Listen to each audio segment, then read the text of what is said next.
হবে কারণ কি? কারণ হচ্ছে আকার ছোট হবে, তাই না? আকার যখন ছোট হয়ে যাবে তখন পারমাণবিক ব্যাসার্ধ কমবে। আয়নিক ব্যাসার্ধের ক্ষেত্রে কোন ক্রমটা সঠিক? ক্ষেত্রে কোন ক্রমটি সঠিক? তো চার্জ যত বেশি হবে আকার তত ছোট হবে। তো দেখো সবচেয়ে বড় আকার এটা, কারণ এটা চার্জ সবচেয়ে ছোট। আর যত চার্জ সবচেয়ে বড় যেটা, এটা আকার সবচেয়ে ছোট। ঠিক আছে? এজন্য অ্যান্সার ডি। পরের প্রশ্ন দেখো, কোন ইলেকট্রন বিন্যাসযুক্ত মৌলের পারমাণবিক ব্যাসার্ধ সবচেয়ে কম? এটা কিভাবে সলভ করবা? এটা হচ্ছে, এটা দেখো, এটা হচ্ছে অপশন এ, অপশন এ এবং বি এবং সি, ডি এবং ই। ঠিক আছে? কোনটা কোন মৌল সেটা প্রথমে আইডেন্টিফাই করতে হবে। অপশন বি হচ্ছে অক্সিজেন, এবং তুমি দেখো যে অক্সিজেন, এরপরে হচ্ছে অপশন সি, যেটা আমি অন্য কালিতে দেখাই এটা। অপশন সি কি বলতো? 4 আর 6 কার্বন। অপশন সি হচ্ছে কার্বন এবং এটা হচ্ছে অক্সিজেন। এবং অপশন ডি কি? অপশন ডি হচ্ছে 2p6 10 ম্যাগনেসিয়াম, ম্যাগনেসিয়াম। এবং এটা দেখো 3 আর 4 7, ই হচ্ছে নাইট্রোজেন এবং এ কি? এ হচ্ছে সোডিয়াম।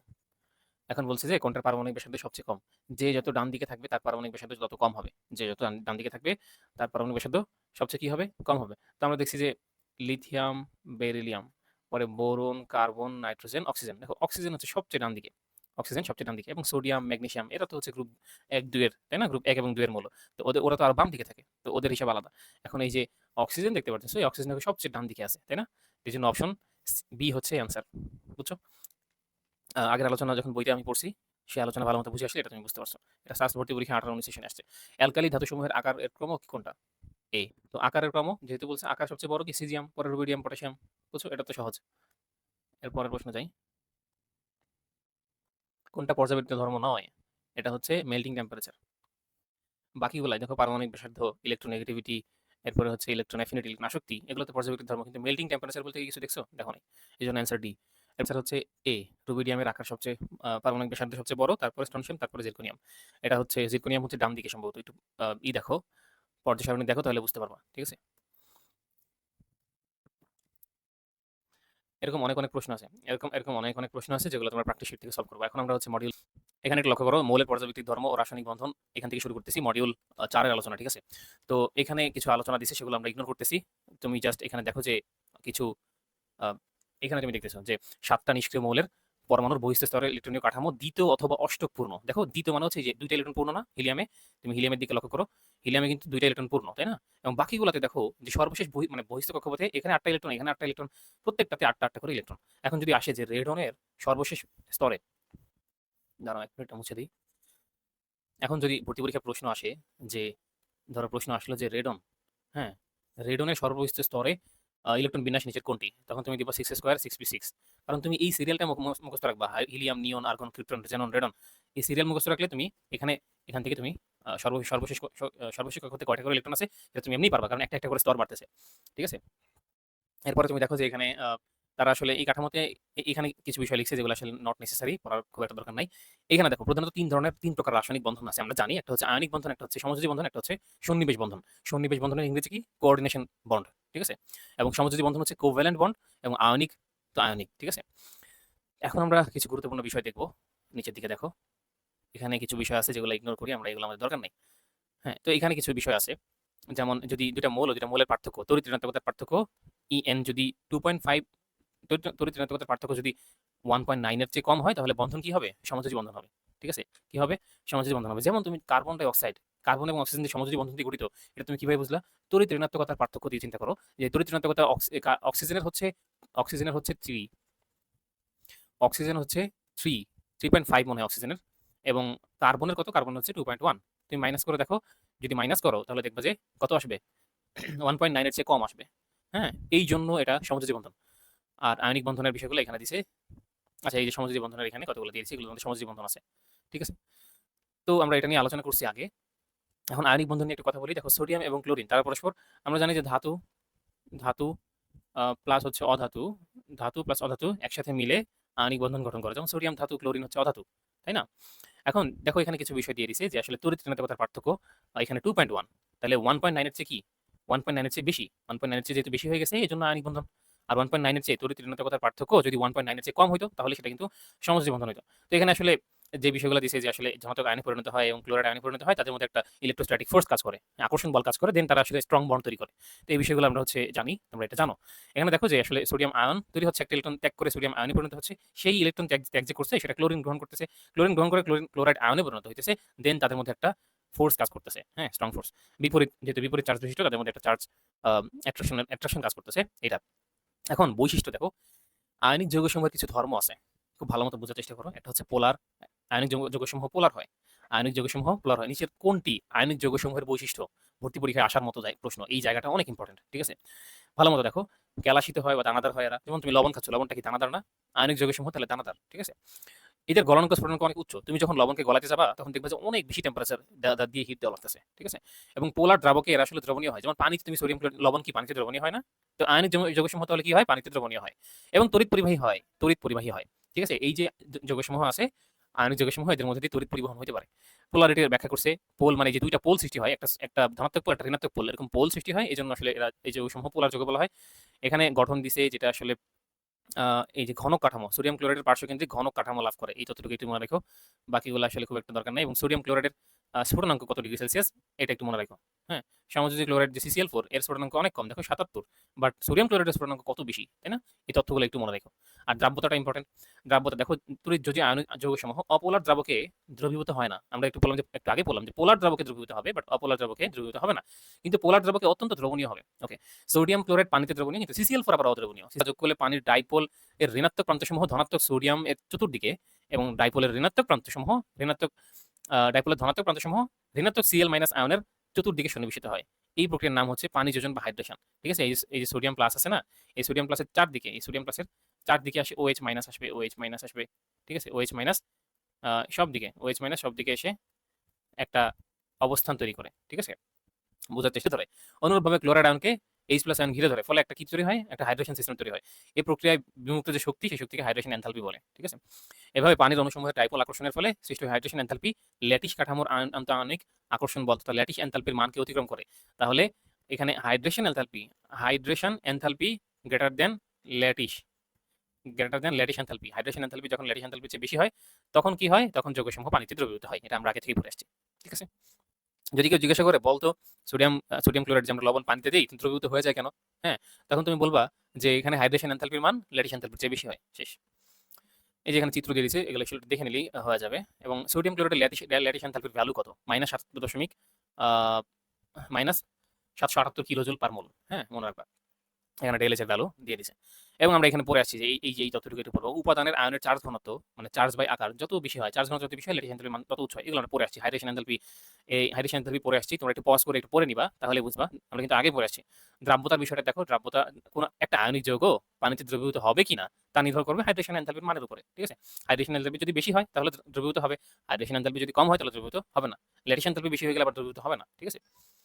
এই তথ্যগুলো একটু তোমাকে জানতে হবে। এখন এই যে এখানে তথ্যগুলো দেওয়া আছে, এগুলো আসলে খুব একটা ইম্পর্টেন্ট না। এখানে সমযোজী বন্ধন দেখো, সমযোজী বন্ধনের আলোচনা দেখো। এখন দেখো, আমরা কিন্তু আয়নিক যৌগ নিয়ে আলাপ আলোচনা করে এরপর সমযোজী বন্ধনে আসছি। এরপরে যাবো আমরা কোঅর্ডিনেশন বন্ধনে। তো তুমি একটু পড়ো, তারপর আমরা যখন কোশ্চেন সলভ করবো, এবং এই মডিউলে সংকরণ নিয়ে আলোচনা হবে, হ্যাঁ, সংকরণের আলোচনা খুব ভালো মতো বোঝার চেষ্টা করবো। সমযোজী বন্ধন দেখো, একই একই বা ভিন্ন দুইটা অধাতুর পরমাণুর মধ্যে কি হয়? সমযোজী বন্ধন গঠিত হয়। অধাতু প্লাস অধাতু, ঠিক আছে?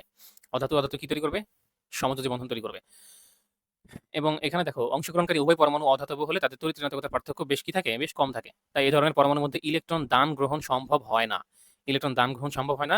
যেটা হয় সেটা হলো ইলেকট্রন শেয়ারিং হয়। ইলেকট্রন ইলেকট্রন শেয়ার করবে তারা পরস্পরের মধ্যে, বুঝছো? ইলেকট্রন শেয়ার করবে, এটাই হচ্ছে পরে সমযোজী বন্ধন তৈরি করবে। এবং এখানে দেখো, পানির যে অণু, পানি অণুতে হাইড্রোজেন এবং অক্সিজেনের তড়িৎ ঋণাত্মকতা যথাক্রমে 2.5 এবং 3.5। সুতরাং পার্থক্য কত? এই যে তড়িৎ ঋণাত্মকতার ভ্যালু কিভাবে মুখস্থ রাখবো আমি কিন্তু বলে দিয়েছিলাম যে সিরিয়ালি 0.5 করে বাড়ে, তাই না? সুতরাং পার্থক্য হচ্ছে 1.4। যেহেতু 1.9 এর চেয়ে কম, তাই বন্ধন হবে সমযোজী বন্ধন। বুঝতে পারছি? তো সমযোজী বন্ধন কেন হবে? যদি তড়িৎ ঋণাত্মকতার পার্থক্য কোন মোলের 1.9 এর চেয়ে নিচে হয়, তাহলে সেটা সমযোজী বন্ধন। তো এটা তোমরা পারবা। এখানে দেখো, একটা প্রশ্ন আসছে ঢাকা বোর্ড 19 সালে। তো বলছে যে এটা ঢাকা বোর্ড 19 সালে আমি এইচএসসি পরীক্ষা দিয়েছিলাম, ঠিক আছে? আমি এইচএসসি পরীক্ষা দিয়েছিলাম ঢাকা বোর্ড 19 সালে। আমাদের সময় আসছিল আর কি প্রশ্নটা। দেখো, একটা ইলেকট্রোনেগেটিভিটি, এটা হচ্ছে 3, আর একটা হচ্ছে 1.0, একটা হচ্ছে 3.0, একটা হচ্ছে 1। তাহলে 3 থেকে 1 মাইনাস করলে কত হবে? 2 হবে। তাহলে 2 হলে অবশ্যই কি হবে? আয়নিক হবে, তাই না? কারণ 1.9 এর চেয়ে বড়, দেখো 1.9 এর চেয়ে যখন বড় হয়ে যাবে তখন আসলে কি হবে, তখন আয়নিক হবে। তো এটা হচ্ছে মুক্তজোড় ইলেকট্রন কাকে বলে। এখানে দেখো মুক্তজোড় ইলেকট্রন কাকে বলে, অনেকে বুঝতে পারো না যে মুক্তজোড় ইলেকট্রন কোত্থেকে আসে আসলে। দেখো এভাবে হাইড্রোজেন এবং অক্সিজেনের দিয়ে তো পানি গঠিত হয়, এটা তুমি জানো। গঠিত অণুর অক্সিজেন যে পরমাণুতে 2 জোড়া ইলেকট্রন কোনো প্রকার শেয়ারে অংশগ্রহণ করে না। H2O এর মধ্যে যে অক্সিজেনটা সেটা আসলে 2 জোড়া ইলেকট্রনের সাথে, দেখো এই অক্সিজেনের 2 জোড়া ইলেকট্রন, এই অক্সিজেনের 2 জোড়া ইলেকট্রন কোনো কারোর সাথে বন্ধনে অংশগ্রহণ করে না, হাইড্রোজেনের সাথে পরে বন্ধনে অংশগ্রহণ করে না। এই জন্য এই যে দেখো, এই যে অক্সিজেন, এখানে একটা হাইড্রোজেন, এখানে একটা হাইড্রোজেন, এই যে লোন পেয়ারকে আমরা এইভাবে লিখি, 2 জোড়া ইলেকট্রন ওইখানে একা একই থাকে, এটা হচ্ছে মুক্ত জোড়া ইলেকট্রন, মানে মুক্তভাবে তারা থাকে। দেখো 1 square 2 square 2p2 2px2 2py1 এবং 2pz1। তো এই দুইটা দেখো, তুমি যেহেতু দুইটা হাইড্রোজেন নিয়ে আসতেছো এই জন্য এই দুইটার সাথে এখানে একটা হাইড্রোজেন, এখানে একটা হাইড্রোজেন, দুইটা হাইড্রোজেন যাবে একটা একটা করে ইলেকট্রন নিয়ে, দুইটা হাইড্রোজেনের যেহেতু একটা একটা করে ইলেকট্রন আছে তাদের কাছে। তো হাইড্রোজেন তার একটা একটা করে ইলেকট্রন কি করবে, দেখো হাইড্রোজেন একটা ইলেকট্রন আছে, তো হাইড্রোজেন একটা ইলেকট্রন কি করবে, এখানে শেয়ার করবে। অক্সিজেন এইভাবে থাকে, এভাবে। এখানে একটা হাইড্রোজেন এর সাথে বন্ধন তৈরি করে, এখানে একটা হাইড্রোজেন এখানে একটা বন্ধন তৈরি করে ইলেকট্রন দিয়ে। তারপরে এখানে যেটা হয় যে এখানে এই যে এই দুইটা এবং এই দুইটা কি হয়, মুক্তজোড় হিসেবে থেকে যায়। তো মুক্তজোড়ের বিষয়টা আশা করি বুঝতে পারছো। এখন একক বন্ধন, দ্বিবন্ধন ও ত্রিবন্ধন নিয়ে আলোচনা। দেখো ইলেকট্রন শেয়ার দ্বারা দুইটা পরমাণুর মধ্যে সমযোজী বন্ধন তৈরি হয়। এই সময় অষ্টক পূর্ণতার জন্য দুইটা পরমাণুর মধ্যে কত জোড়া ইলেকট্রন শেয়ার হয় তার উপর ভিত্তি করে সমযোজী বন্ধন আবার 3 প্রকার। একটা হচ্ছে একক বন্ধন, দ্বিবন্ধন এবং ত্রিবন্ধন। একক বন্ধন, দ্বিবন্ধন, ত্রিবন্ধন এগুলো কি বন্ধন, সমযোজী বন্ধন, ঠিক আছে। তো সমযোজী বন্ধন কিভাবে হয়, দেখো হাইড্রোজেন অণু একটা হাইড্রোজেন আরেকটা হাইড্রোজেনের সাথে এইভাবে থাকে। এই যে বন্ধন, এই বন্ধনটা আসলে সমযোজী বন্ধন কেন, কারণ হাইড্রোজেন তার একটা ইলেকট্রন এবং তার একটা ইলেকট্রন নিয়ে তারা দুইজন শেয়ার করে একটা বন্ধন তৈরি করছে, দুইটা ইলেকট্রন নিয়ে যদি একটা বন্ধন তৈরি হবে, তাই না। ইথেনের মধ্যে চিন্তা করো যে একটা কার্বন, তার কাছে 4টা ইলেকট্রন আছে সর্ববহিষ্ঠ স্তরে দেখো 2 স্কয়ার 2p2 4টা ইলেকট্রন আছে, এবং এর সাথে 6টা হাইড্রোজেন যখন আসবে তখন 6টা হাইড্রোজেন একটা একটা করে ইলেকট্রন নিয়ে আসবে, মোট 6টা। তাহলে কি হবে, এইখানে দেখো যেটা হয় যে আসলে দুইটা কার্বন যখন আসবে, এই যে একটা কার্বন, এই যে একটা কার্বন, এই কার্বনের কাছে 4টা হাত আছে, 4টা ইলেকট্রন আছে, এই কার্বনের কাছে 4টা ইলেকট্রন আছে। তো এই দুটো ইলেকট্রন তারা নিজেদের মধ্যে বন্ধন তৈরি করে ফেলবে। আর এই যে এই তিনটার সাথে একটা একটা হাইড্রোজেন আসবে। হ্যাঁ, হাইড্রোজেন তার ইলেকট্রন নিয়ে আসবে, এই হাইড্রোজেন তার ইলেকট্রন নিয়ে আসবে, এই হাইড্রোজেন তার ইলেকট্রন নিয়ে আসবে, এবং আরেকটা হাইড্রোজেন সে এখানে ইলেকট্রন নিয়ে আসবে। তখন তারা এখানে বন্ধন ফরমেশনে অংশগ্রহণ করবে। এখানে হাইড্রোজেন আছে, এখানে হাইড্রোজেন আছে, এখানে তারা এইভাবে বন্ধন তৈরি করে ফেলবে। এভাবে হচ্ছে ইথেন তৈরি হয়। কি তৈরি হয়, ইথেন তৈরি হয়। এভাবে ইলেকট্রন শেয়ারিং, দেখো ইলেকট্রন শেয়ার করতেছে। হাইড্রোজেন বলতেছে ভাই আমার কাছে একটা ইলেকট্রন আছে, আমি তোমাকে দিচ্ছি, শেয়ার করতেছি, তোমার কাছে যেটা ইলেকট্রন আছে তুমি আর আমি একসাথে মিলে একটা ইলেকট্রন বন্ধন তৈরি করে একসাথে অবস্থান করবো। হ্যাঁ, এভাবে হচ্ছে বন্ধন শেয়ারিং, মানে ইলেকট্রন শেয়ারিং এর মাধ্যমে সমযোজী বন্ধন গঠিত হয়। দ্বিবন্ধনের ক্ষেত্রে চিন্তা করো, দ্বিবন্ধন কিভাবে তৈরি হয়। এই দেখো অক্সিজেন অণু যখন তৈরি হবে, এই যে O2, এই O2 তে অক্সিজেন যে বন্ধন সেটা আসলে সমযোজী বন্ধন। কিভাবে, এই যে অক্সিজেন, একটা অক্সিজেন তার কাছে তার তার যে এই দেখো তার যে ইলেকট্রন বিন্যাসটা দেখে একটু লক্ষ্য করো, 1 স্কয়ার 2 স্কয়ার 2p4। তাহলে সর্বশেষ কক্ষপথে 6টা ইলেকট্রন আছে, 6টা ইলেকট্রন এভাবে থাকে, একটা দুইটা তিনটা চারটা পাঁচটা, এই যে 6টা, ঠিক আছে। একটু ভালো মতো লক্ষ্য করো, 2 জোড়া কোনো ইলেকট্রন অংশগ্রহণ করবে না। কেন করবে না, এই দেখো এই পাশে অক্সিজেনও এইভাবে থাকে, এবং এখানে এই 6টা লেখা হয়েছে। এখন তুমি দেখো, এখন তুমি টান দিয়ে মিলাই দাও। এখন এই বন্ধন, এই ইলেকট্রনের সাথে শেয়ার করবে, এই ইলেকট্রন এই অক্সিজেন অপর অক্সিজেনের সাথে শেয়ার করবে, এভাবে অক্সিজেন ডাবল বন্ড তৈরি হয়। এভাবে হচ্ছে অক্সিজেনের কাঠামো তৈরি হয়। অনুরূপভাবে মানে অক্সিজেনের সবসময় অক্সিজেন কি করে, অক্সিজেন হচ্ছে সবসময় তার 2 জোড়া মুক্তজোড় থাকবে, ঠিক আছে। এই যে ইথিলিন অণু কিভাবে গঠিত হয়, দেখো একটা কার্বন তার 4 হাতে 4টা ইলেকট্রন, মানে চারদিকে 4টা ইলেকট্রন আছে, 4টা ইলেকট্রন এবং 4টা হাইড্রোজেন, 4টা ইলেকট্রন নিয়ে এসে বলবে যে তোমার 4টা ইলেকট্রনের সাথে আমার 4টা ইলেকট্রন আমি বন্ধন তৈরি করব। পরে এভাবে বন্ধন তৈরি হয়, বুঝতে পারছি। যখন কার্বন কার্বন ডাবল বন্ড তৈরি হয় তখন আসলে এখানে যেটা হয় যে, দেখো আমি তোমাকে এখানে একটু বুঝাই। দেখো একটা কার্বন আছে আরেকটা কার্বন আছে, এই কার্বনেরও 4টা হাত আছে। হ্যাঁ, এই 4টা হাত তুমি এইভাবে লিখবা, এইভাবে এখানে 2টা ইলেকট্রন দিতে হবে, এবং এখানে 1 মিনিট, এটাকে যদি আমি লিখি এভাবে, দেখো এইখানে একটা, হ্যাঁ, এবং সাইডে একটা। কেন ভাই এখানে ডাবল বন্ড, কারণ ডাবল বন্ড তৈরি করতে তোমাকে আসলে এই 4টা ইলেকট্রন পাশাপাশি দিতে হবে, আর এখানে হাইড্রোজেনগুলো এসে বসবে, এখানে হাইড্রোজেনগুলো এসে বসবে, বুঝছি। তো তুমি আসলে কার্বনের কাছে এখানে 2টা ইলেকট্রন কখন দিবা, এই কার্বনের কাছে এখানে 2টা ইলেকট্রন কখন দিবা, যখন তুমি ডাবল বন্ড তৈরি করতে চাচ্ছ, বুঝতে পারছো। এভাবে তুমি ট্রিপল বন্ড তৈরি করতে পারবা। ট্রিপল বন্ড আসলে কিভাবে তৈরি হয়, যখন তুমি ট্রিপল বন্ড তৈরি করতে চাও তখন কার্বনের 4টা ইলেকট্রন, তো 4টা 3টা এখানে দিবা, এই এই কার্বনের 4টা ইলেকট্রন, তো 4টা 3টা এখানে দিবা, আরেকটা তার সাইডে দিবা। দিলে এই সাইডেরটাতে কি আসবে, হাইড্রোজেন এসে বন্ধন তৈরি করবে, এই সাইডেরটাতে কি আসবে, হাইড্রোজেন এসে বন্ধন তৈরি করবে, এই যে বন্ধন তৈরি করে ফেলতেছে, এবং এখানে ট্রিপল বন্ড তৈরি হইতেছে, বুঝতে পারছি, ইলেকট্রন শেয়ারিং এর মাধ্যমে। অনুরূপভাবে নাইট্রোজেন দেখুন এন ট্রিপল বন্ড এন, বুঝছি, এন ট্রিপল বন্ড এন কিভাবে গঠিত হয়, একইভাবে গঠিত হয় ইলেকট্রন শেয়ারিং এর মাধ্যমে আর কি। কার্বন, এই দেখো কার্বন আবার কার্বন তাদের নিজেদের মধ্যে ইলেকট্রন শেয়ার করতে পারে, কার্বন এবং কার্বন নিজেদের মধ্যে কি করতে পারে, ইলেকট্রন শেয়ার করতে পারে। ওকে, এরপরে এখানে আণবিক অরবিটাল মতবাদ আছে, এই অনুসারে সমযোজী বন্ধন। দেখো, আর এখানে ভর্তি পরীক্ষার প্রশ্ন কেমন হয় যে নিচের কোনটি সমযোজী বন্ধন তৈরি করে, ঠিক আছে, এরকম প্রশ্ন আসে। দেখো, নিচের কোন কি সর্বাধিক সমযোজী আয়নিক বৈশিষ্ট্যের, এটা জানার জন্য আমাদেরকে ফাজানের নীতি পড়তে হবে। একটু পরে আমরা ফাজানের নীতি পড়ে ফেলবো, তখন এটা অ্যান্সার করতে পারবো। হ্যাঁ, আণবিক অরবিটাল মতবাদ অনুসারে সমযোজী বন্ধন অরবিটালের অধিক্রমণ, এখানে ভ্যালেন্স বন্ড থিওরি ভিবিটি এবং হচ্ছে এমওটি, এটা নিয়ে একটু সংক্ষেপ আলাপ আলোচনা দেওয়া আছে। তো এখানে নিচের কোন যৌগটা অপোলার, কোন যৌগটা পোলার কোনটা অপোলার, এটা নিয়ে আমি তোমাদেরকে পড়াবো, একটু অপেক্ষা করো, এটাও সামনে আসবে। তো এখানে যে মতবাদগুলো দিয়ে দিছে, এই মতবাদগুলো থেকে আসলে খুব একটা প্রশ্ন আসবে না, তুমি ডিরেক্ট এখানে চলে যাও, সিগমা বন্ধনে চলে যাও। দেখো, দুইটা পরমাণুর অরবিটালের অধিক্রমণ, দুইটা পরমাণুর যে অরবিটাল, সেই অরবিটালের মধ্যে যে অধিক্রমণ হবে, এই অধিক্রমণ যত বেশি হবে গঠিত বন্ধন তত দৃঢ় হবে, এই তথ্যটুকু জানতে হবে। ঠিক আছে, সিগমা বন্ধন। দেখো, এই যে অণু গঠনের সময় পারমাণবিক অরবিটাল দ্বয়ের অধিক্রমণ দুইভাবে ঘটতে পারে। অরবিটাল, ধরো এটা একটা 2p অরবিটাল, এটা একটা 2p অরবিটাল, এই দুইটা যখন অধিক্রমণ করবে তখন পাশাপাশি কিভাবে থাকবে, এইভাবে না, এভাবে থাকবে না, দেখো এভাবে তো থাকবে। তো এই যে এভাবে থাকতেছে, এখন অরবিটালের অধিক্রমণ যত বেশি হয়, অধিক্রমণ এরকম হইতে পারে, আবার এরকম হইতে পারে। আমি একটু দেখাই, অধিক্রমণ কিন্তু আরো ভালোভাবে হইতে পারে। আমি এখানে আসলে অধিক্রমণটা এভাবে দেখাইছি। দেখো, অধিক্রমণ এরকম হইতে পারে, এই যে এরকম বেশি বেশি ভিতর দিকে চলে আসতে পারে। তো অধিক্রমণ যত বেশি হবে বন্ধন তত দৃঢ় হবে।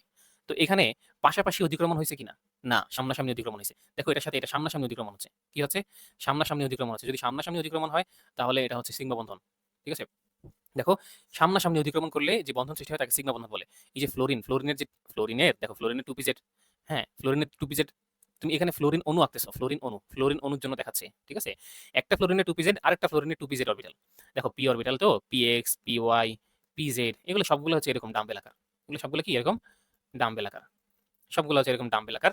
এই জন্য এই যে এটা হচ্ছে টুপি জেড, যেরকম টুপি জেড একই রকম, মানে টুপি জেড, দুইটা ফ্লোরিনের দুইটা টুপি জেড এইভাবে যখন সামনাসামনি অতিক্রমণ করে, দেখো অতিক্রমণ হয়েছে, অতিক্রমণ করে পি অতিক্রমণ হয়েছে। এটা কারণ পি অরবিটালের মধ্যে অতিক্রমণ হয়েছে না, এই জন্য পি অতিক্রমণ হয়েছে। লাস্ট ভর্তি পরীক্ষা একটা প্রশ্ন আসছিল, নিচের কোনটি দ্বারা সিগমা বন্ধন গঠিত হওয়া সম্ভব, পি অতিক্রমণ। তাহলে দেখছো, পি অরবিটাল এবং পি অরবিটালের মধ্যে এই যে পি অরবিটাল এবং পি অরবিটাল অতিক্রমণের ফলে আমরা আমরা কি গঠন করতে পারি, সিগমা বন্ধন গঠন করতে পারি। কিন্তু পি অতিক্রমণের ফলে, ওকে, তাহলে পিপি অতিক্রমণের সামনাসামনি পি এবং পি অরবিটালের সামনাসামনি অতিক্রমণের ফলে এটা তৈরি হয়। এটা ফ্লোরিন অণু দেখাইছে, ফ্লোরিন অণুর গঠন দেখাইছে, একটু আবার দেখে নাও, জাস্ট ফ্লোরিন অণুর গঠন দেখাইছে। ভর্তি পরীক্ষা থেকে প্রশ্ন হবে যে নিচের কোনটি দ্বারা, কোন অধিক্রমণ দ্বারা সিগমা বন্ধন গঠন করা সম্ভব, পিপি অধিক্রমণ।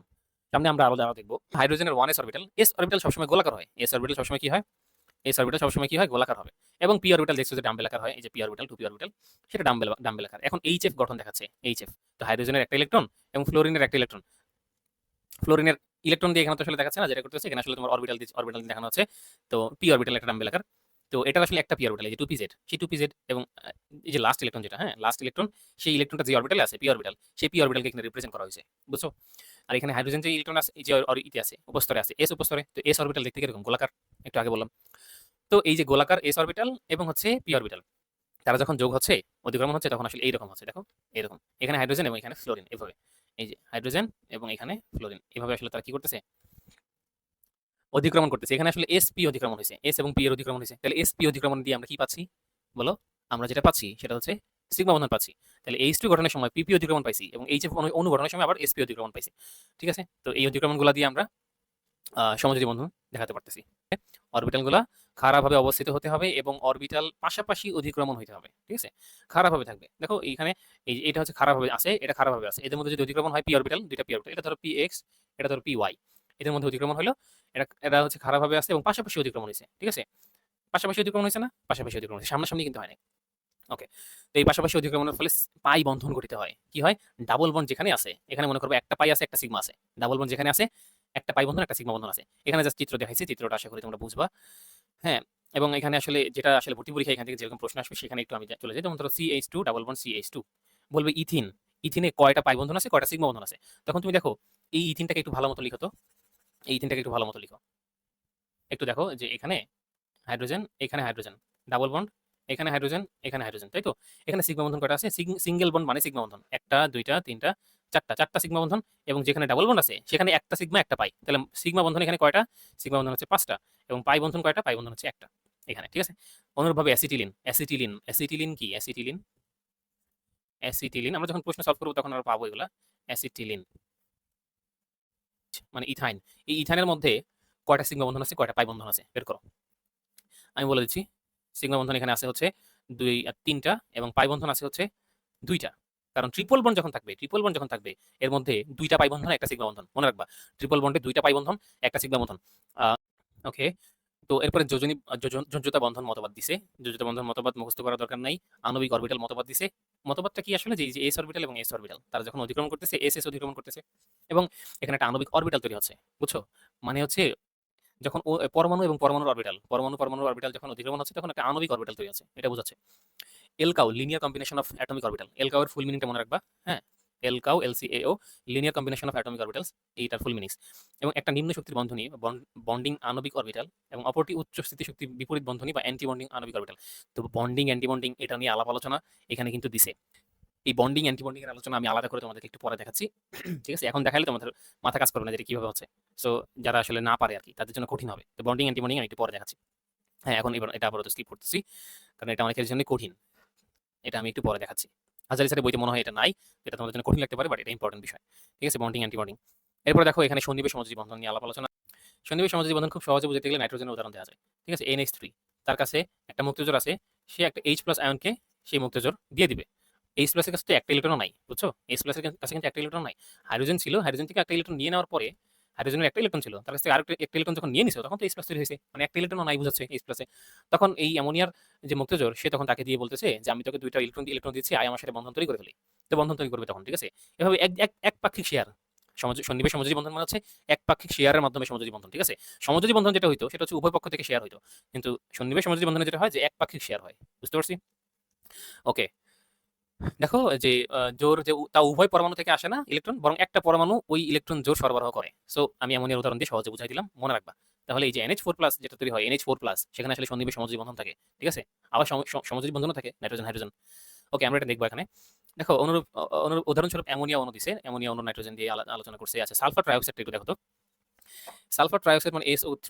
হ্যাঁ, তো এটার গঠন দিয়ে দিছে। দেখো সালফারের গঠন হচ্ছে এরকম। সালফারের গঠন এরকম। এখানে আসলে অক্সিজেনের সাথে বন্ধন তৈরি করে, এখানে অক্সিজেনের সাথে বন্ধন তৈরি করতেছে।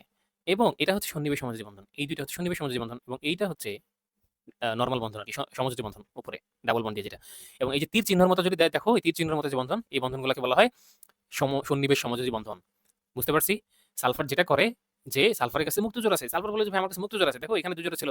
ভালো মতো একটু লক্ষ্য করো। এই জিনিসটা বুঝে গেলে তোমার জন্য সংকরণটা সহজ হবে। এখানে না বুঝলে সংকরণ কঠিন হবে।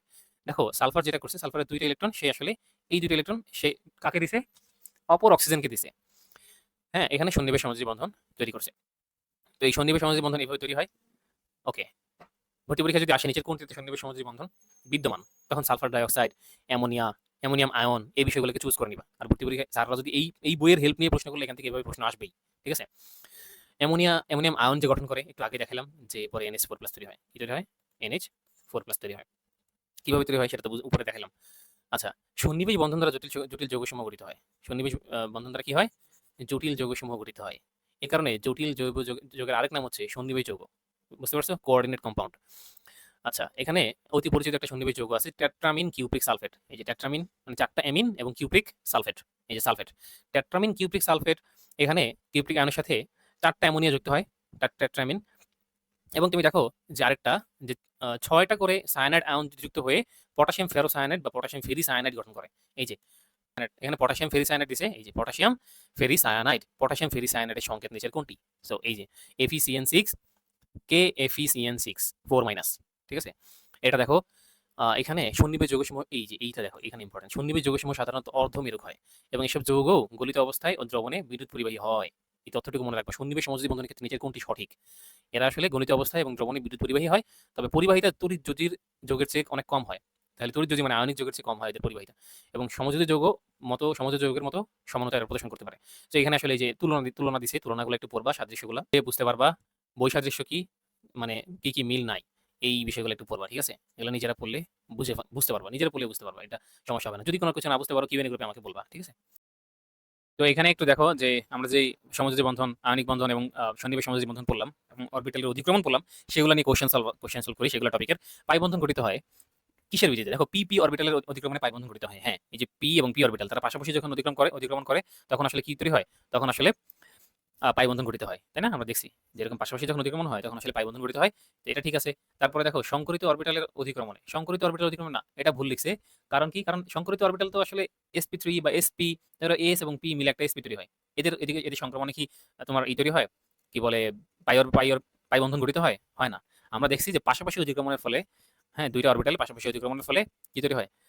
পাই বন্ধন তৈরি হয়। কিন্তু সংকরিত অরবিটাল যখন অতিক্রমণ করে তখন কিন্তু পাই বন্ধন গঠিত হয় না। অসংকরিত অরবিটালে অতিক্রমণে।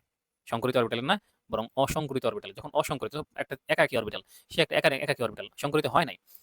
এখানে একটা শর্টলি দেখাই, ধর হচ্ছে CH2 ডাবল বন্ড CH2। এখানে কার্বনগুলা কি সংকরিত? sp2 সংকরিত। তাহলে sp2 সংকরিত যেহেতু, তাহলে একটা s, ২টা p মিলে আসলে ৩টা sp2 তৈরি করে। ৩টা। কয়টা? ৩টা sp2 তৈরি করবে। তো একটা sp2 এদিকে, একটা sp2 এদিকে, একটা sp2 এভাবে থাকে। আরেকটা sp2 এটা এখানে, আরেকটা sp2 এখানে, আরেকটা sp2 এখানে। প্রত্যেকটা কার্বনের 3টা করে sp2 অরবিটাল। তো এই sp2 এই যে এই sp2 এবং এই sp2 তারা আসলে সিগমা বন্ধন গঠন করছে। এখানে সিগমা বন্ধন। আর এই যে অসংকরিত অরবিটাল হচ্ছে এইখানে থাকে। এটা হচ্ছে অসংকরিত। এই যে আমি যেগুলো আসলে এই যে এরকম দাগ দিয়ে দিচ্ছি, এগুলো হচ্ছে সংকরিত অরবিটাল। বুঝতে পারছো? এগুলো কি অরবিটাল? সংকরিত অরবিটাল। তো বলো তো এই সংকরিত অরবিটাল কি পাই বন্ধন গঠনে অংশগ্রহণ করে? করে না। কারণ পাই বন্ধন গঠনে অংশগ্রহণ করে হচ্ছে এই যে আমি অন্য কালার দিয়ে যাদেরকে দেখাচ্ছি, যারা আসলে অসংকরিত, মানে রেডিমেড একদম। ঠিক আছে? মানে বলতে পারো যে অ্যাকুরেট যারা অরবিটাল, এরা আসলে পাই বন্ধনে অংশগ্রহণ করে, যারা আসলে সংকরিত হয় নাই, অসংকরিত থেকে গেছে। এদের মধ্যে তখন পাশাপাশি অতিক্রমণ হয়, হয়ে আসলে পাই বন্ধন গঠিত হয়। ঠিক আছে? এবং এই যে sp2 এখানে আসলে সিগমা বন্ধন তৈরি করছে, সেটাও আশা করি বুঝতে পারছো। তো এই জন্য অসংকরিত অরবিটাল অতিক্রমণ হয়। এই জন্য এই ১ আর ৩ হচ্ছে অ্যান্সার। এরপরটা দেখি, সিগমা ও পাই বন্ধন মূলত কি ধরনের বন্ধন? সমযোজী বন্ধন, হ্যাঁ, মনে রাখবা। এরপরে দেখো এই যে একটা যোগ দিয়ে দিছে, যোগটাতে সিগমা ও পাই বন্ধনের সংখ্যা চাইছে। তো দেখো সিগমা বন্ধন পাই বন্ধনের সংখ্যা কিভাবে বের করবা? এইখানে তুমি যোগটা এভাবে লিখো। দেখো CH, এরপরে হচ্ছে ডাবল বন্ড CH, আর CH যেটা লিখতেছো, CH টা তুমি একটু বাহিরে এইভাবে লিখো। ঠিক আছে? এবং তারপরে সিঙ্গেল বন্ড, তারপরে হাইড্রোজেন দুইটা এইভাবে লিখো। এবং তারপরে কি আছে? সিঙ্গেল বন্ড অ্যান্ড হচ্ছে COH।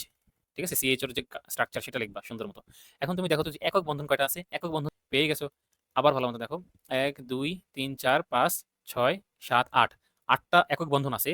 এবং এইখানে দেখো ৮টা একক বন্ধন, এবং এখানে আসলে ডাবল বন্ড একটা, এখানে একটা ডাবল বন্ড একটা। আমরা জানি দ্বিবন্ধনে একটা সিগমা বন্ধন থাকে, একটা পাই বন্ধন থাকে। দ্বিবন্ধন মানে একটা সিগমা বন্ধন, একটা পাই বন্ধন। তাহলে মোট কয়টা হলো সিগমা বন্ধন? ১০টা হয়ে গেল। ঠিক আছে? এই জন্য ১০টা সিগমা বন্ধন। এবং এখানে দেখো বলছে যে পাই বন্ধনের সংখ্যা কয়টা? এখানে একটা পাই বন্ধন, এইখানে একটা পাই বন্ধন। হ্যাঁ, মানে ডাবল বন্ডে একটা একটা করে থাকে। তাহলে এখানে ১০ ২, সরি এটা হবে কেন? এটা হবে না। আমি এটা দেখালাম কেন? এটা হবে। বুঝতে পারছি? পরের প্রশ্নে যাই। সিগমা বন্ধনের ক্ষেত্রে কোনটা সত্য না? যাবি ডি ইউনিট ভর্তি পরীক্ষা আসছে। পরমাণু পরমাণুদ্বয় অক্ষ বরাবর ঘুরতে পারে না। সিগমা বন্ধনের ক্ষেত্রে পরমাণুদ্বয় অক্ষ অক্ষ বরাবর ঘুরতে পারে। ঠিক আছে? অক্ষ বরাবর ঘুরতে পারে। কিন্তু যে পাই বন্ধনের ক্ষেত্রে সেটা সম্ভব হয় না। ২টা এস এবং ২টা পি অরবিটালের মুখোমুখি অতিক্রমণে কোন ধরনের বন্ধন সৃষ্টি করে? তো ২টা এস এবং ২টা পি অরবিটাল মুখোমুখি অতিক্রমণ মানে সামনাসামনি যখন অতিক্রমণ করবে, তখন তো অবশ্যই সিগমা বন্ধন গঠন করবে, তাই না? পাশাপাশি অতিক্রমণ হলে পাই বন্ধন গঠন করতে হবে। আচ্ছা, কোন অণুতে এসপি অতিক্রমণ ঘটে? দেখো এসপি অতিক্রমণ ঘটে হচ্ছে এই যে HCl এ এসপি অতিক্রমণ ঘটে। কিভাবে ঘটে? হাইড্রোজেন এর ইলেকট্রন বিন্যাস হচ্ছে 1s1, এবং এখানে যে ক্লোরিনের যে ইলেকট্রন বিন্যাস সেটা সর্বশেষ কক্ষপথ হচ্ছে 3p5। তারপর এখান থেকে আসলে 3px 3py এভাবে আসে, 3pz এভাবে ইলেকট্রনগুলো বিন্যাস হয়। দেন এখানে কি হয় যে এস অরবিটাল এবং পি অরবিটাল এদের মধ্যে অতিক্রমণ হয়, তখন এসপি অতিক্রমণ ঘটে। ঠিক আছে? আশা করি বুঝতে পারছো। এবার দেখো কোন অণুতে পিপি অতিক্রমণ ঘটে? যাবি ভর্তি পরীক্ষা 17-18 সেশনে আসছে। তো পিপি অতিক্রমণ বলতে হচ্ছে এইখানে HCl এর মধ্যে পিপি অতিক্রমণ ঘটে না, মানে পি অরবিটাল এবং পি অরবিটাল হতে পারে এইভাবে, হতে পারে এইভাবে। হ্যাঁ, এভাবে অতিক্রমণ হতে পারে অথবা পাশাপাশি অতিক্রমণ হতে পারে। কিভাবে অতিক্রমণ হচ্ছে এটা আসলে মানে জিজ্ঞাসা করে নাই, বলছে যে পিপি অতিক্রমণ ঘটে কোন যোগে? HCl তো হবেই না, হাইড্রোজেনও হবে না, কারণ হাইড্রোজেনে এস অরবিটাল এবং এস অরবিটাল অতিক্রমণ করে। বুঝতে পারছো? এবং ক্লোরিনের ক্ষেত্রে হবে না, ক্লোরিনের ক্ষেত্রে হচ্ছে পি অরবিটাল। ক্লোরিনের ক্ষেত্রে হবে। ক্লোরিনের ক্ষেত্রে কেন হবে? কারণ এই যে পি অরবিটাল এবং পি অরবিটাল এভাবে অতিক্রমণ করে। বুঝতে পারছো? আর ক্লোরিনের ক্ষেত্রে পি অরবিটাল হচ্ছে সামনাসামনি অতিক্রমণ করে। কাজেই এইটা হবে না। এই যে পাশাপাশি অতিক্রমণটা আবার এখানে তুমি ক্লোরিনের ক্ষেত্রে দেখাতে পারবে না। ক্লোরিন অণুর ক্ষেত্রে, হ্যাঁ? ক্লোরিন যে অণু, সেই অণুর ক্ষেত্রে এরকম সামনাসামনি অতিক্রমণ হয়। পি অরবিটাল অতিক্রমণ হয়, সিগমা বন্ধন তৈরি হয়। হ্যাঁ? ক্লোরিন এবং ক্লোরিন এরকম সামনাসামনি অতিক্রমণ হয়ে পিপি অতিক্রমণ ঘটায়, এবং আসলে সিগমা বন্ধন এখানে তৈরি হয়। টলুইনের সিগমা বন্ধনের সংখ্যা কয়টা? এক্ষেত্রে তোমাকে সুন্দর মতো বেঞ্জিন টাকতে হবে, টলুইন টাকতে হবে। হ্যাঁ, এই যে তার উপরে এখানে CH3। ঠিক আছে? এখানে double bond, single bond, double bond, single bond, double bond. ভালো মতো একটু লক্ষ্য করো। এখানে তুমি দেখো যে এই উপরেটাতে কোনো হাইড্রোজেন নেই, এখানে একটা হাইড্রোজেন, এখানে একটা হাইড্রোজেন, হ্যাঁ, এখানে একটা হাইড্রোজেন। প্রত্যেকটাতে একটা একটা করে হাইড্রোজেন আছে। ওকে, তো 5টা হাইড্রোজেন আছে এখানে, 5টা আবার সিঙ্গেল, দেখো 5টা হাইড্রোজেন 5টা সিগমা বন্ড। তারপরে সিঙ্গেল বন্ড কয়টা আছে? একটা, দুইটা সিগমা বন্ড। দেখো ডাবল বন্ডগুলোতে একটা সিগমা বন্ড, একটা পাই বন্ড। তাহলে সিগমা বন্ড কাউন্ট করো, 1 2 3 4 5 6। ১ ২ ৩ ৪ ৫ ৬। ঠিক আছে? ৬টা। আর এখানে একটা ৭টা। তাহলে ৭টা, এবং উপরে দেখো ৩টা কার্বন হাইড্রোজেন, ৩টা বন্ড আছে। কার্বনের সাথে ৩টা হাইড্রোজেন যুক্ত আছে। সো ৩টা ওখানে। তাহলে ৭ আর ৩ ১০ আর ৫ 15টা। বুঝতে পারছি? ভালো মতো বুঝতে পারছি কিনা দেখো। কোনো কনফিউশন থাকলে কিউএনএ গ্রুপ মানে টেলিগ্রাম গ্রুপে আমাকে জানাবা। সিগমা ও পাই বন্ধন মূলত কি ধরনের বন্ধন? সমযোজী বন্ধন। হ্যাঁ? এটা পড়ে আসছি। আমরা মেইন বই রিডিং করছিলাম সেখানে কিন্তু পড়ে আসছি। বন্ধন গঠিত হয়। আয়নিক বন্ধন গঠিত হয় কিভাবে? এই দেখো আসলে সবগুলা এখানে উত্তর। সবগুলা ধাতু এবং অধাতুর মধ্যে আয়নিক বন্ধন গঠিত হয়। এটা সঠিক। ইলেকট্রন আসক্তির পার্থক্য বেশি হবে। এটাও সঠিক। ইলেকট্রন আদান-প্রদান হবে। ইলেকট্রন আদান-প্রদান না হলে তো আয়নিক বন্ধন গঠন হবে না। তাই না? সোডিয়াম একটা ইলেকট্রন ছাড়বে, ক্লোরিন সেই ইলেকট্রনটা গ্রহণ করবে। এরপরে দেখো কোন নিচের প্রশ্নটা আছে, ঠিক আছে।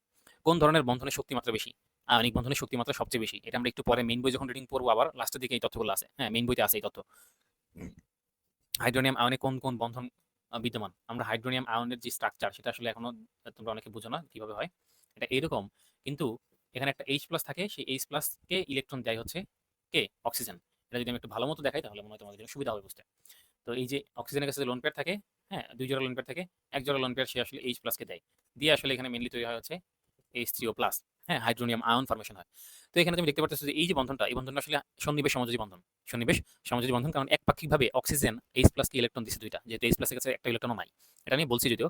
তো এখানে সন্নিবেশ সমযোজী বন্ধন আছে এবং এখানে সমযোজী বন্ধন, দেখো এই যে এই হাইড্রোজেনগুলো আবার সমযোজী বন্ধন আছে। তাহলে সমযোজী বন্ধন এবং সন্নিবেশ সমযোজী বন্ধন। ওকে।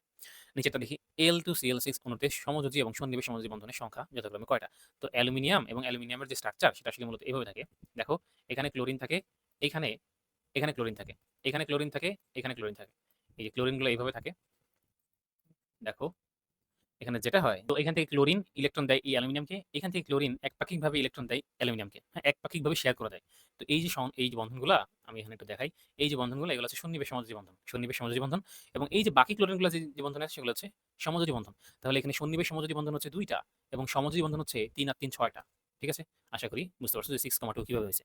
এরপরে এই স্ট্রাকচারটা বইতে আছে অ্যান্ড হচ্ছে বই থেকে প্রশ্নগুলো আসছে। CCl4 সমযোজী যৌগ। এর কারণ কি? এটা তোমরা পারো। নিম্নের কোন বন্ধনটি সবচেয়ে দুর্বল? ধাতব বন্ধন সবচেয়ে দুর্বল। হ্যাঁ, সবচেয়ে শক্তিশালী হচ্ছে আয়নিক বন্ধন, তারপরে সমযোজী, তারপরে সন্নিবেশ। দেন সবচেয়ে দুর্বল কে? ধাতব। এরপরে দেখো অ্যালুমিনিয়াম ডাই অ্যালুমিনিয়াম হেক্সাক্লোরাইড অণুতে সমযোজী ও সন্নিবেশ সমযোজী বন্ধনের সংখ্যা, এটা একটু আগেই পড়ে আসছো। নিম্নের কোন যৌগের স্ফুটনাঙ্ক সবচেয়ে বেশি? এটা আমরা পরে পড়বো। ফাজানের নীতি যখন পড়বো, ফাজানের নীতিতে এই বিষয়টা আসবে।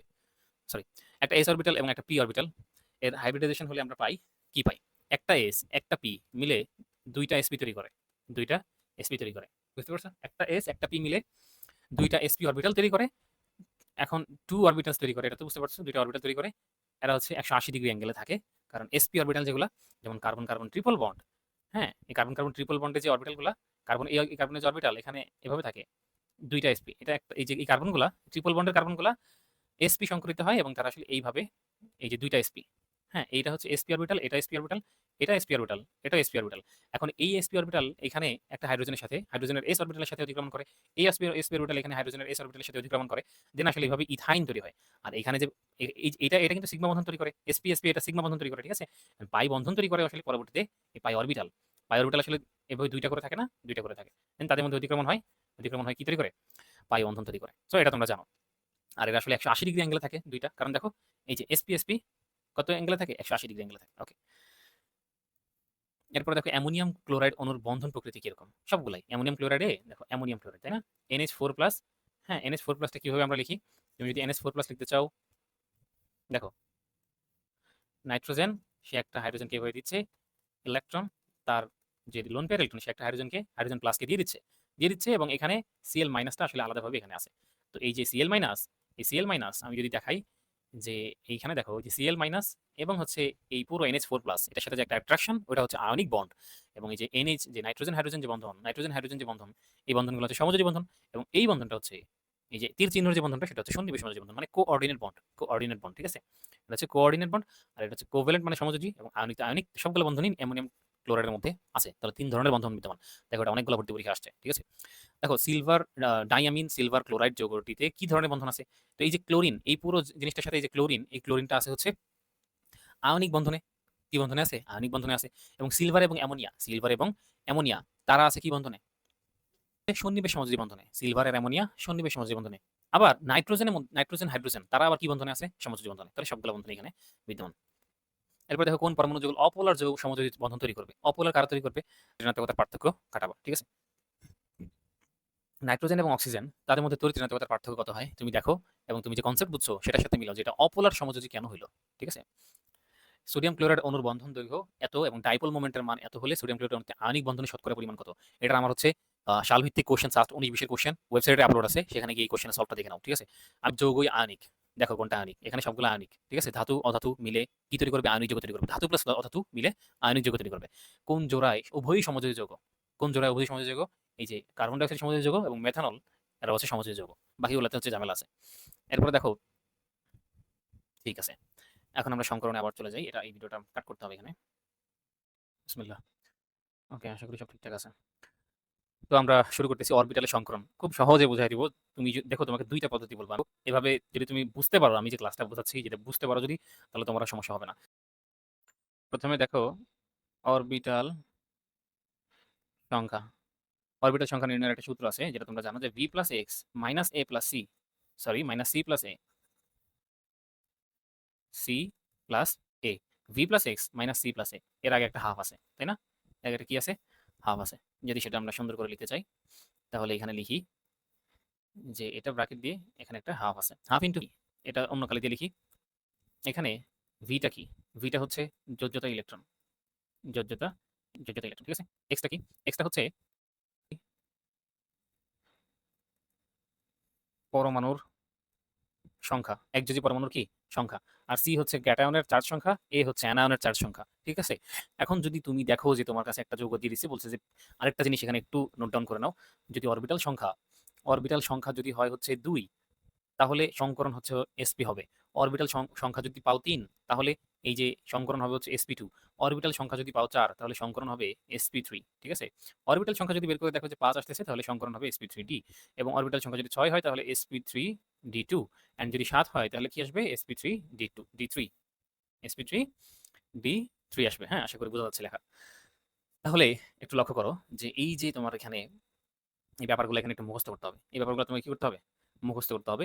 এখন তুমি সংকরণ দেখো, আমি সংকরণ যখন দেখাবো তখন তুমি খুব ভালো মতো বুঝে যাবে এগুলো কিভাবে কাজ করে। যদি বলে যে ভাই পিসিএল 5, পিসিএল 5 এর সংকরণটা আসলে কিভাবে হয়, বের করার 3 ধরনের টেকনিক আছে। মূলত নর্মালি 3 ধরনের টেকনিক আছে। এখন ভর্তি পরীক্ষা কিন্তু তোমাকে এমসিকিউতে দেখার সাথে সাথে অ্যান্সারে যাওয়ার একটা চেষ্টা করতে হবে। দেখার সাথে সাথে তুমি যদি মুখস্থ করে রাখো যে sp3d, এটা সংকরণ sp3d, এটা তুমি মুখস্থ করে রাখছো, ঠিক আছে, যদি মুখস্থ করে রাখো দেন ওকে, বাট মুখস্থ করলেও অনেক সময় মেইন এক্সামে গিয়ে মুখস্থ থাকে না, মানে মুখস্থ ওটা আসলে মনে আসে না। হ্যাঁ, যদি তুমি বুঝে যাও তাহলে মনে থাকে। ঠিক আছে, তো এর ইলেকট্রন বিন্যাস করো তো, 1 square 2 square 2p6 3s, phosphorus তো 15, 3 স্কোয়ার 3p কত 3, ফসফরাস 15 হয়েছে। এখন যোজ্যতা ইলেকট্রন মানে সর্বশেষ কক্ষপথে ইলেকট্রন কয়টা আছে দেখো তো, 3 আর 2 5, মানে 5টা ইলেকট্রন আছে। তাহলে তুমি এখন সূত্র অ্যাপ্লাই করো, এদিকে দেখো সূত্র অ্যাপ্লাই করো, অরবিটাল সংখ্যা বের করতেছো, সরি অরবিটাল সংখ্যা বের করতেছো, v into half into v plus x minus c plus a, c plus a। ঠিক আছে, এখন হাফ ইনটু v, v দেখো যোজ্যতা ইলেকট্রন কত 5, প্লাস x, x এর ভ্যালু, x হচ্ছে একযোজী পরমাণু সংখ্যা, একযোজী পরমাণু কারা, এই যে ক্লোরিন ক্লোরাইড আয়ন, বুঝতে পারছো। আবার অক্সিজেন, অক্সিজেন কিন্তু একযোজী না, সে দ্বিযোজী। তো একযোজী পরমাণু সংখ্যা কয়টা, একযোজী পরমাণু আছে 5টা, এই জন্য x এর ভ্যালু 5, মাইনাস সি হচ্ছে ক্যাটায়নও নাই অ্যানায়নও নাই, পিসিএল 5 এর মধ্যে কোনো ক্যাটায়ন অ্যানায়ন তো দেখতেছো না তাই না, কোনো চার্জ নাই, তাহলে ক্যাটায়নের চার্জ শূন্য, অ্যানায়নের চার্জ শূন্য। এখানে ভ্যালু আসতেছে 10/2, 10/2 মানে হচ্ছে 5। তো এই 5 দেখে তুমি বলে দিচ্ছ যে এটা আসলে sp3d। দেখো উপরে দেখো, এই যে 5টা যদি থাকে তাহলে sp3d সংকরিত, তাহলে এই জন্য আসলে পিসিএল 5 sp3d সংকরিত। ঠিক আছে, এখন যদি এরকম হয় যে তোমাকে বললো যে পিসিএল 3 বের করতে, তাহলে তুমি এভাবে বের করে ফেলতে পারবা। তুমি তাৎক্ষণিক দেখতেছো যে এই যে half into V plus X minus C plus A, এখন তুমি হাফ বসিয়ে জাস্ট ভি এর ভ্যালু কত, ভি হচ্ছে যোজ্যতা ইলেকট্রন, যোজ্যতা ইলেকট্রন 5টা আছে, কিন্তু একযোজী পরমাণু কয়টা আছে, 3টা আছে। মানে একযোজী কারা, যাদের চার্জ 1, হ্যাঁ, মাইনাস প্লাস এখানে কাউন্ট করবে না, জাস্ট সংখ্যাটা কাউন্ট করবে। হ্যাঁ, মানে হচ্ছে এই সংখ্যাটা কাউন্ট করে তুমি বুঝতেছো এটা হচ্ছে একযোজী পরমাণু। দেন একযোজী পরমাণুর সংখ্যা কয়টা আছে, একযোজী পরমাণু 3টা, তাহলে 3 বসাইছো, আর ক্যাটায়ন আয়ন তো হবেই না, তাহলে 5 আর 3 8, এটাকে 2 দিয়ে ভাগ করলে 4, তাহলে 4 হলে সংকরণ কি, একটু তাকাতো এদিকে, 4 হলে সংকরণ sp3, তাহলে পিসিএল 3 সংকরণ কি হবে, sp3 হয়ে যাচ্ছে। বুঝতে পারছি। এখন আসো পরবর্তীতে আমরা যাই। তো আরেকটা পদ্ধতি, এটা হচ্ছে সেকেন্ড পদ্ধতি, সেকেন্ড প্রসিডিউর। হ্যাঁ, সেকেন্ড প্রসিডিউরের মধ্যে স্টেরিক নাম্বার বের করবা, কি বের করবা, স্টেরিক নাম্বার। স্টেরিক নাম্বার কিভাবে বের করবা, number of sigma bond, sigma bond plus দাও, এখানে অন্য কালি দিয়ে প্লাস দাও, প্লাস হচ্ছে lone pair, lone pair electron, lone pair electron. হ্যাঁ, কয়টা লোন পেয়ার আছে, কয় জোড়া আছে সেটা লোন পেয়ার। এখন তুমি দেখো, যদি তুমি পিসিএল 5 এর ক্ষেত্রে বের করতে চাও, সাপোজ PCl5 এর ক্ষেত্রে তুমি বের করবা। যোগটা একটু সুন্দর মতো লেখা দরকার। PCl5, ঠিক আছে? এখন বলো এই PCl5 এর ক্ষেত্রে স্টেরিক নাম্বার কিভাবে বের করবা? এখন এই যে সেকেন্ড প্রসিডিউর, দ্বিতীয় যে পদ্ধতি, এই পদ্ধতির ক্ষেত্রে তোমাকে ফসফরাস বলো যেকোনো যৌগের স্ট্রাকচার জানতে হবে। যেকোনো যৌগের স্ট্রাকচারটা জানতে হবে যে আসলে এটা কিভাবে স্ট্রাকচারটা আসলে কিভাবে লিখে। এটা হচ্ছে PCl5 এর স্ট্রাকচার। এখানে দেখো ফসফরাসের কোনো কি নাই, লোন পেয়ার ইলেকট্রন নাই। ফসফরাসের জাস্ট 5টা বন্ধনে 5টা ক্লোরিন যুক্ত আছে। তো সিগমা বন্ড কয়টা? 5টা। যেহেতু 5টা ক্লোরিন, 5টা ক্লোরিন একটা ফসফরাসের সাথে যুক্ত আছে 5টা সিগমা বন্ড দিয়ে। এবং লোন পেয়ার আছে এখানে, লোন পেয়ার নাই। তো স্টেরিক নাম্বার কত? 5। তো এবার আসো ফসফরাস PCl3 নিয়ে একটু দেখি। PCl3 এর ক্ষেত্রে স্টেরিক নাম্বার কত হবে? PCl3 এর ক্ষেত্রে স্টেরিক নাম্বার হবে হচ্ছে, এই দেখো PCl3 এরকম থাকে। PCl3 স্ট্রাকচার আগে জানতে হবে। এই ক্ষেত্রে এইখানে একটা লোন পেয়ার থাকে অ্যামোনিয়ার মতো, আর 3টা ক্লোরিন নিচের দিকে এইভাবে থাকে, এবং এইখানে একটা কি থাকে? লোন পেয়ার থাকে। ভালো মতো লক্ষ্য করো, হ্যাঁ? এখানে যে লোন পেয়ার আছে, এর আগে তুমি দেখো সিগমা সিগমা বন্ড কয়টা আছে? 3টা সিগমা বন্ড আছে, এবং লোন পেয়ার আছে একটা লোন পেয়ার আছে না? এই জন্য 4 আসতেছে ভ্যালু, এবং এই 4 দেখে তুমি বলতে পারো এটা আসলে sp3 সংকরিত, এবং এটা হচ্ছে চতুস্তলকীয় স্ট্রাকচার। কি চতুস্তলকীয়? কি বলে, মিথেনের মতো আকৃতি, দেখো মিথেনের মতো, কিন্তু এটা আসলে লোন পেয়ার এখানে একটা আছে, এক জোড়া লোন পেয়ার আছে, এই জন্য এটা sp3 হয়ে যাচ্ছে, ঠিক আছে? এখানে কোণের বিষয়টা একটু এখানে দেখা নেওয়া দরকার। এই যে কোণ, যদিও কোণ নিয়ে আলোচনা করবো, এখানে কিন্তু এটা 100 ডিগ্রি হয়ে যায়। কয় ডিগ্রি হয়ে যায়? 100 ডিগ্রি। আমরা একটু বাইরের দিকে লিখি, এইখানে এইটা 100 ডিগ্রি হয়ে যায়। 109.5 ডিগ্রি হওয়ার কথা ছিল, যেমন অ্যামোনিয়াতে 109.5 ডিগ্রি হয়, কিন্তু এখানে কেন হয় নাই? ফসফরাসের কারণে। লোন পেয়ার এবং বন্ড পেয়ারের মধ্যে যে রিপালশন, সেই রিপালশনটা অনেক বেশি থাকে। ফসফরাসের যে লোন পেয়ার, সেই লোন পেয়ার এবং এখানে যে বন্ড পেয়ার ইলেকট্রন, এর মধ্যে যে রিপালশনটা, সেই রিপালশনটা বেশি থাকে, বিকর্ষণ বেশি থাকে, যার কারণে বন্ড অ্যাঙ্গেলটা কি হয়ে যায়? কমে যায়। তো আমরা সামনে আলোচনা করবো যে বন্ড অ্যাঙ্গেল PCl3 এবং NH3 এর মধ্যে যখন কম্পারিজন হবে, তখন সেগুলো আমরা দেখবো। আপাতত তুমি বুঝতে পারছো কিনা যে আসলে কিভাবে আমরা সংকরণ বের করি? ঠিক আছে? এখন এতটুকু বুঝতে পারছি। এরপরে আমরা অনেক সংকরণ দেখবো, অ্যানায়নের দেখবো, ক্যাটায়নের দেখবো, ধীরে ধীরে আমরা সেদিকে আগাবো। তার আগে আমরা 2টা যোগের একটু সংকরণ দেখে নিব। হ্যাঁ, 2টা যোগের একটু সংকরণ দেখে নিব। এখানে দেখলে অনেক ক্লিয়ার হবে যে সংকরণটা আসলে কিভাবে কাজ করে। এই যে ইথিন এবং হচ্ছে CH3COH, এই 2টা যোগের একটু সংকরণ আমরা একটু দেখে নিব। তাহলে অনেক কিছু ক্লিয়ার হবে, হ্যাঁ, যে আসলে কিভাবে এই বিষয়গুলো কাজ করে। ঠিক আছে? আমার মনে হয় যে এখানে এটা না দিয়ে আরেকটু বড় যোগ দিই, তাহলে সহজ হবে, সুন্দর হবে দেখতে। CH2 ডাবল বন্ড CH, ঠিক আছে? এই যোগটা আমরা কি দেখবো? সংকরণ দেখবো। এটা হচ্ছে 1 নাম্বার, এটা হচ্ছে 2 নাম্বার। তো ফার্স্ট অফ অল আমরা 1 নম্বর যৌগ নিয়ে কাজ করব। 1 নম্বর যৌগের ক্ষেত্রে দেখো কার্বন কার্বন ডাবল বন্ড, মানে ডাবল বন্ড থাকলে sp2 সংকরিত। তো এই কার্বন sp2 সংকরিত, sp2 মানে একটা s, দুইটা p মিলে আসলে কয়টা কয়টা sp2 অরবিটাল তৈরি করবে? একটা s, দুইটা p। চিন্তা করো sp2, আমি বলি sp2, sp2 মানে একটা s, দুইটা p মিলে 3টা sp2 তৈরি করবে। তাহলে 3টা sp2 মানে এইভাবে হবে, একটা s, দুইটা p। এই যে sp2 হলো, এটা sp2 হলো, যদিও এটা আসলে একটু এদিকে দিতে হবে আমাদেরকে, এইখানে লিখি কার্বনটা, আর এটা আমরা আসলে সরিয়ে দিচ্ছি, ঠিক আছে? ভালো মতো লক্ষ্য করো, এইখানে এটা একটা, যদি একটু বড় ছোট হয়ে গেছে সমস্যা নেই, এটা একটা, ঠিক আছে? 3টা sp2, এটা sp2, এটা sp2, মানে হচ্ছে আমি তোমাকে অন্য কালি দিয়ে দেখাই, এটা sp2 অরবিটাল, এটাও sp2 অরবিটাল, ঠিক আছে? এগুলোও sp2 অরবিটাল, sp2, এটাও sp2। তো এইখানে হাইড্রোজেন গুলো আসবে, হাইড্রোজেন যে আছে না, হাইড্রোজেন কয়টা করে আছে কার্বনে? 2টা করে। তো এই যে হাইড্রোজেন এখানে এসে বসছে, হাইড্রোজেনের 1s অরবিটাল এখানে এসে বসছে, হাইড্রোজেনের 1s অরবিটাল, হাইড্রোজেনের 1s অরবিটাল, ঠিক আছে? হাইড্রোজেন লিখো এখানে, সমস্যা নেই।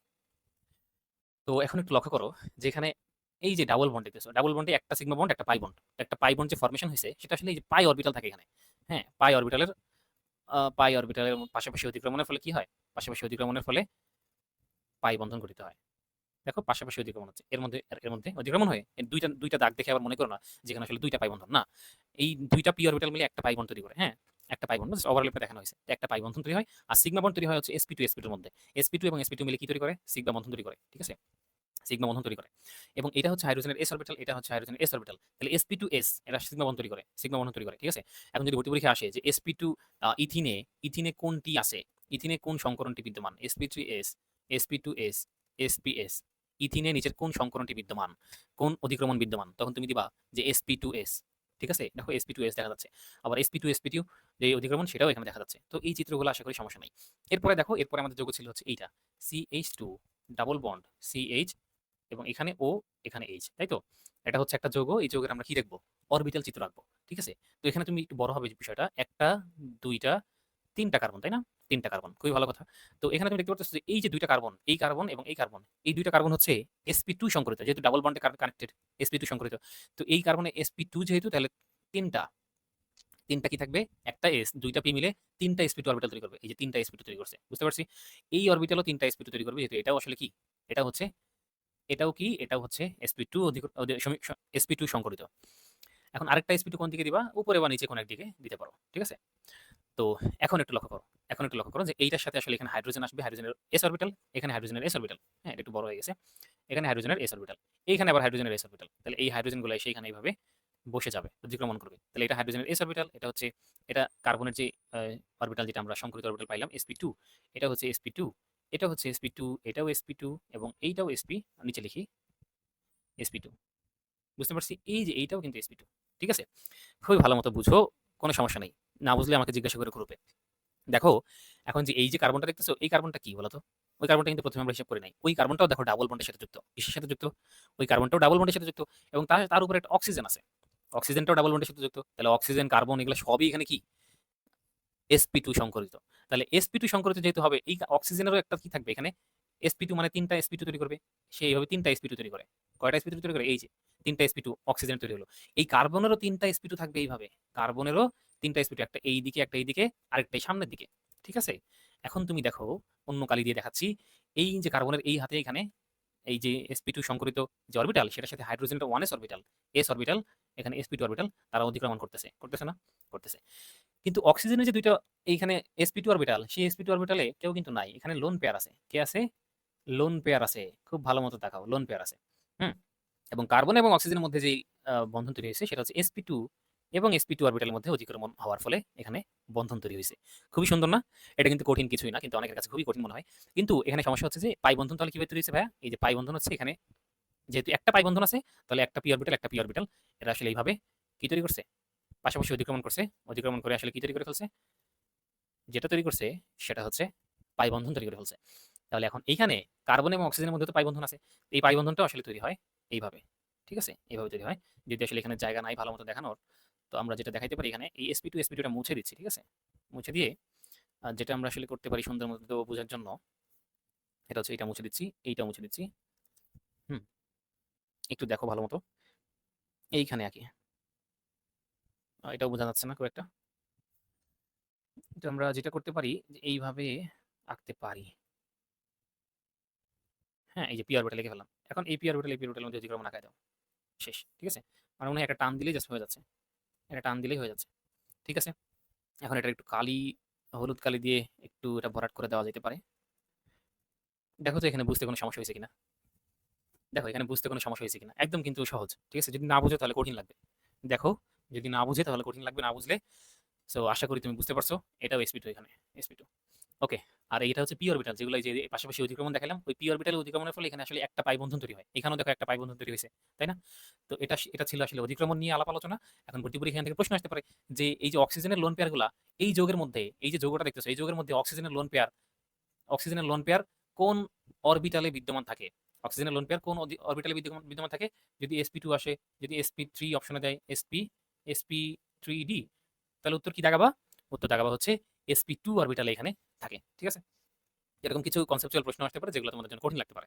এই জন্য বিষয়গুলো আমি একটু দেখাই দিলাম। কারণ সংকরণ বোঝার আগে এই অধিক্রমণটা বোঝা অনেক বেশি দরকার। ঠিক আছে? যদি অধিক্রমণ বুঝে যাও তাহলে সংকরণ তোমার জন্য সহজ হয়ে যাবে।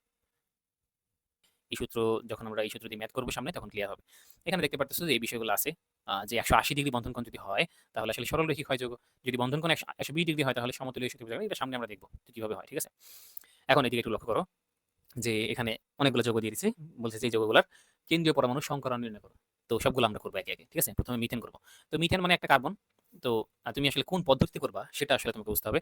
তুমি যদি স্টেরিক নাম্বার দিয়ে করো তাহলে খুব সহজে হয়ে যায়। স্টেরিক নাম্বার মানে হচ্ছে number of sigma bond plus lone pair. যদি তুমি মিথেন লিখো, মিথেন এইভাবে লিখে, মিথেন চতুস্তলকীয় আকৃতির এইভাবে লিখে। ঠিক আছে? এভাবে হচ্ছে মিথেন হয়। মিথেনের আকারটা এরকম চতুস্তলকীয় হয়। ঠিক আছে? এইভাবে হয়, চতুস্তলকীয় মিথেনের আকৃতিটা হয়। তো এইখানে যেটা হয়, যেখানে তুমি দেখো কার্বন হাইড্রোজেন বন্ড কয়টা? 4টা। মিথেনে কোনো লোন পেয়ার আছে? নাই। তাহলে 4, 4 মানে হচ্ছে sp3 সংকরিত। আমরা অরবিটাল সংখ্যা কিন্তু দেখে আছি। তার অরবিটাল সংখ্যা যদি 4টা হয় তাহলে সংকরণ হয় হচ্ছে sp3। ঠিক আছে? কেন্দ্রীয় পরমাণু সংকরণ sp3 এবং এটা হচ্ছে চতুস্তলকীয়। চতুস্তলকীয়। ঠিক আছে? এখন অ্যামোনিয়া সংকরণ আমরা দেখব। অ্যামোনিয়ার ক্ষেত্রে কিভাবে হয়? দেখো, এই যে নাইট্রোজেন, তার উপরে একটা লোন পেয়ার আছে এবং হাইড্রোজেনগুলো নিচের দিকে এভাবে থাকে। ঠিক আছে? এই যে এখানে নাইট্রোজেন আছে।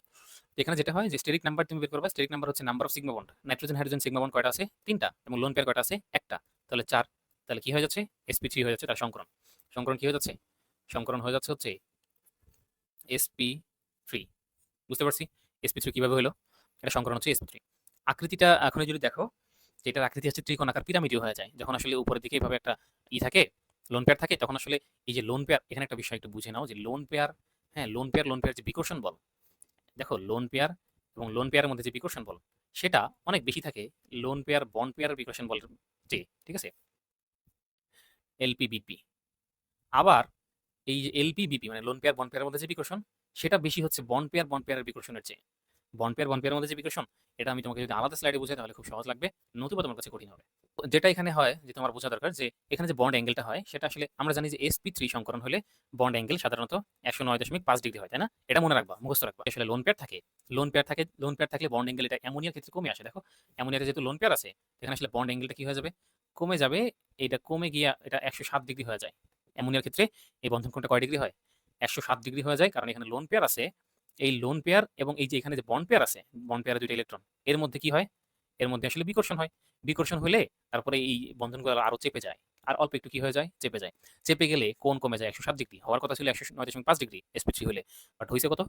107 ডিগ্রি। অনুরূপভাবে তুমি যখন পানির চিন্তা করবা যে পানির গঠন কিরকম, ও এইচ পানিতে, এখানে তুমি দেখো তো যে লোন পেয়ার অক্সিজেন কয়টা থাকে? এখানে দুইটা, এখানে দুইটা, এভাবে থাকে লোন পেয়ার, তাই না? এভাবে থাকে লোন পেয়ার। এই লোন পেয়ারগুলো একটু এভাবে দেখাই। এই যে লোন পেয়ার, দুইটা লোন পেয়ার, ঠিক আছে? তো এইখানে যে স্টেরিক নাম্বার তুমি বের করবা, দেখো তো সিগমা বন্ড কয়টা আছে? দুইটা। দুইটা হাইড্রোজেন সিগমা বন্ড দিয়ে কানেক্টেড আছে, এবং লোন পেয়ার কয়টা আছে? দুইটা। তাহলে চারটা। তাহলে পানি সংকরণ sp3 হচ্ছে ঠিকই, কিন্তু বন্ড অ্যাঙ্গেল কি হয়ে যাবে? বন্ড অ্যাঙ্গেলটা কমে যাবে। হ্যাঁ, বন্ড অ্যাঙ্গেল কেন কমবে ভাইয়া? কারণ এই যে লোন পেয়ার যে বিকর্ষণ, এই যে লোন পেয়ার এবং লোন পেয়ারের মধ্যে যে বিকর্ষণটা, সেটা অনেক বেশি হয়, এবং এই দুটো লোন পেয়ার দুই দিকে চলে যেতে চায়। তো বিকর্ষণের কারণে এই হাইড্রোজেনগুলো আরো আরো চেপে যায়, হাইড্রোজেনগুলো পরস্পরের দিকে আরো চেপে যায়। চেপে গেলে যেটা হয় যে আসলে বন্ড অ্যাঙ্গেল কমে 104.5 ডিগ্রি হয়ে যায়। 104.5 ডিগ্রি হয়ে যায়। বুঝতে পারছি? হওয়ার কথা ছিল sp3 কত? 109.5 ডিগ্রি হওয়ার কথা ছিল। কিন্তু দেখো পানির ক্ষেত্রে এবং অ্যামোনিয়ার ক্ষেত্রে বন্ড অ্যাঙ্গেল ভিন্ন হয়ে যায়, এবং এটার আকৃতি হয়ে যায় হচ্ছে, দেখো এটার আকৃতি হয়ে যায় হচ্ছে ত্রিকোণাকার পিরামিডীয়। হ্যাঁ, ত্রিকোণাকার পিরামিডীয় হয়ে যায়, এবং এইটার আকৃতি হয়ে যায় হচ্ছে ভি শেপড। ভি শেপড, ঠিক আছে? তো এই আকৃতিগুলো মনে রাখবা। এটা ইংরেজিতে হচ্ছে ট্রাইগোনাল পিরামিডাল। হ্যাঁ, অ্যামোনিয়ার ইংরেজিতে যদি আকৃতিটা বলতে চাও তাহলে ট্রাইগোনাল পিরামিডাল হবে, ঠিক আছে? ওকে, এখানে এরপরে আছে হচ্ছে, দেখো এটা শেষ, এটা শেষ, পানি শেষ। PCl5 এরটা আমরা দেখে আসছি, BF2, PCl3 এর দেখে আসছি, XeF2টা দেখি। হ্যাঁ, XeF2। তো XeF2 এটা সংকরণ কিভাবে করবা? তো খুবই ভালো মতো লক্ষ্য করো, আমি জেনন একসাথে তিনটা দেখাই দিই, XeF4 এবং XeF6 তিনটা দেখাই দিই, ঠিক আছে? তিনটাই আমি দেখাই দিচ্ছি, ভর্তি পরীক্ষার প্রশ্ন আসলে যেন একদম দেখেই অ্যান্সার করে ফেলতে পারো। তো মনে রাখবা যে জেননের যে সর্বশেষ কক্ষপথের ইলেকট্রন, সেটা হচ্ছে 5s² 5p6, ঠিক আছে? সর্বশেষ কক্ষপথের যে ইলেকট্রন আছে অরবিটালে, কয়টা আছে? 8টা আছে। জেনন হচ্ছে নিষ্ক্রিয় গ্যাস, 5s² 5p6। এই জিনিসটা আসলে মনে রাখবা, এই কাঠামোটা মনে রাখবা। যদি এতটুকু মনে থাকে তোমার, তাহলে এটা একদম সহজ হয়ে গেছে। তুমি স্টেরিক নাম্বার দিয়ে করতে পারো, আবার প্রথম যে পদ্ধতি দেখাইছি ভ্যাসপার থিওরি দিয়ে, ওটা দিয়ে করতে পারো, ভ্যাসপার সূত্র যেটা। তো ভালো মতো লক্ষ্য করো, তুমি জেনন আঁকছো, জেনন দিছো, জেননের সাথে যখন দুইটা ফ্লোরিন দিবা, তখন ফ্লোরিন দুটো এইভাবে থাকে, ফ্লোরিন ফ্লোরিন, ঠিক আছে? ফ্লোরিন দুটো যখন এইভাবে থাকে, তুমি দেখো ফ্লোরিন যখন তুমি দুটো এইভাবে বসাবা, তখন এখানে জেননের অবস্থাটা কি হবে? জেনন বলবে যে আচ্ছা, আমার কাছে তো দুইটা ফ্লোরিন আছে, তাহলে বাকিদের অবস্থা কি হবে? 5px, 5py, 5pz। তাহলে এখন জেনন তো এখানে দুইটা ফ্লোরিন নিয়ে আসছে। জেনন কয়টা ফ্লোরিন নিয়ে আসছে? দুইটা। তো এখানে এইগুলো কিভাবে থাকে? এভাবে থাকে, এভাবে থাকে, তাই না? তারপরে তুমি কি করবা? 5 স্কোয়ার, 5px, 5py, 5pz। ভালো মতো বুঝো, 5pz। এখন তুমি দুইটা ফ্লোরিন যখন নিয়ে আসছো, তখন দুইটা অযুগ্ম ইলেকট্রন লাগবে পি এর, মানে এখন তোমার দুইটা অযুগ্ম ইলেকট্রন লাগবে। তো এই যে এখানে তো দুইটা করে আছেই, তো এখানে একটা বসিয়ে তুমি একটা 5d তে নিয়ে যাবা। কিসে নিয়ে যাবা? 5d তে একটা নিয়ে যাবা, 5dxy, সাপোজ 5dxy তে একটা নিছো, এখানে 5d অরবিটাল কয়টা আছে? 5টা আছে। তো 5টার মধ্যে তুমি একটাতে নিছো, সাপোজ 5dxy তে নিছো। তো এখন এখানে একটা ফ্লোরিন এসে বসবে, এখানে একটা ফ্লোরিন এসে বসবে, ঠিক আছে? যখন বসবে, তখন তুমি এখন চিন্তা করো তো, তাহলে এই মুক্তজোর কে কে থাকতেছে? এই যে এক জোড়া মুক্তজোর, দুই জোড়া, তিন জোড়া, তাহলে তিন জোড়া মুক্তজোর থাকতেছে এইখানে। তিন জোড়া মুক্তজোর কিভাবে আমরা লিখবো? এখানে দুই জোড়া দিলাম, এইখানে সরি, এখানে দুই জোড়া দিলাম, এবং এখানে এক জোড়া দিলাম, ঠিক আছে? মুক্তজোরগুলো বোঝা যাচ্ছে না? এই তো, এখন ঠিক আছে, এখন ঠিক আছে। তাহলে এই যে তিন জোড়া মুক্তজোড় আছে, এখন তুমি স্টেরিক নাম্বার বের করবা। কি বের করবা? স্টেরিক নাম্বার বের করবা। তাহলে দেখো তো সিগমা বন্ড কয়টা আছে? এই যে একটা, এই যে দুইটা, দুইটা সিগমা বন্ড, এবং এখানে আর কি আছে? এখানে লোন পেয়ার আছে, লোন পেয়ার আছে ৩টা আছে, দেখো ৩টা লোন পেয়ার, তাহলে ৫ আসতেছে। তাহলে সংকরণ কি আসতেছে? sp3d, sp3d এটার সংকরণ xef2, খুবই ভালো মতো বুঝতে হবে। দেখো এতটুকু sp3d, sp3d। তুমি যখন এখানে বন্ধন তৈরি করতে চাবা ফ্লোরিনের সাথে, যতগুলো ফ্লোরিন আনবা ততগুলো অযুগ্ম বানাবা। আবার দেখো xe, তুমি হচ্ছে 5 স্কয়ার 5p6 এটা মাথায় রাখো জেননেরটা, এবং 5 স্কয়ার 5p এবং হচ্ছে 5p। এখন তুমি সাপোজ করবো হচ্ছে xef4 করবা। এখন তুমি দেখো তো, এটা হচ্ছে 5px, এটা হচ্ছে 5py, 5pz, তাই তো? এখন তুমি যেটা করবা যে এখানে এখানে দুইটা বসাইছো, এখানে একটা বসাইছো, এখানে একটা বসাইছো। এখন 5d তে 5dxy 5dyz সাপোজ।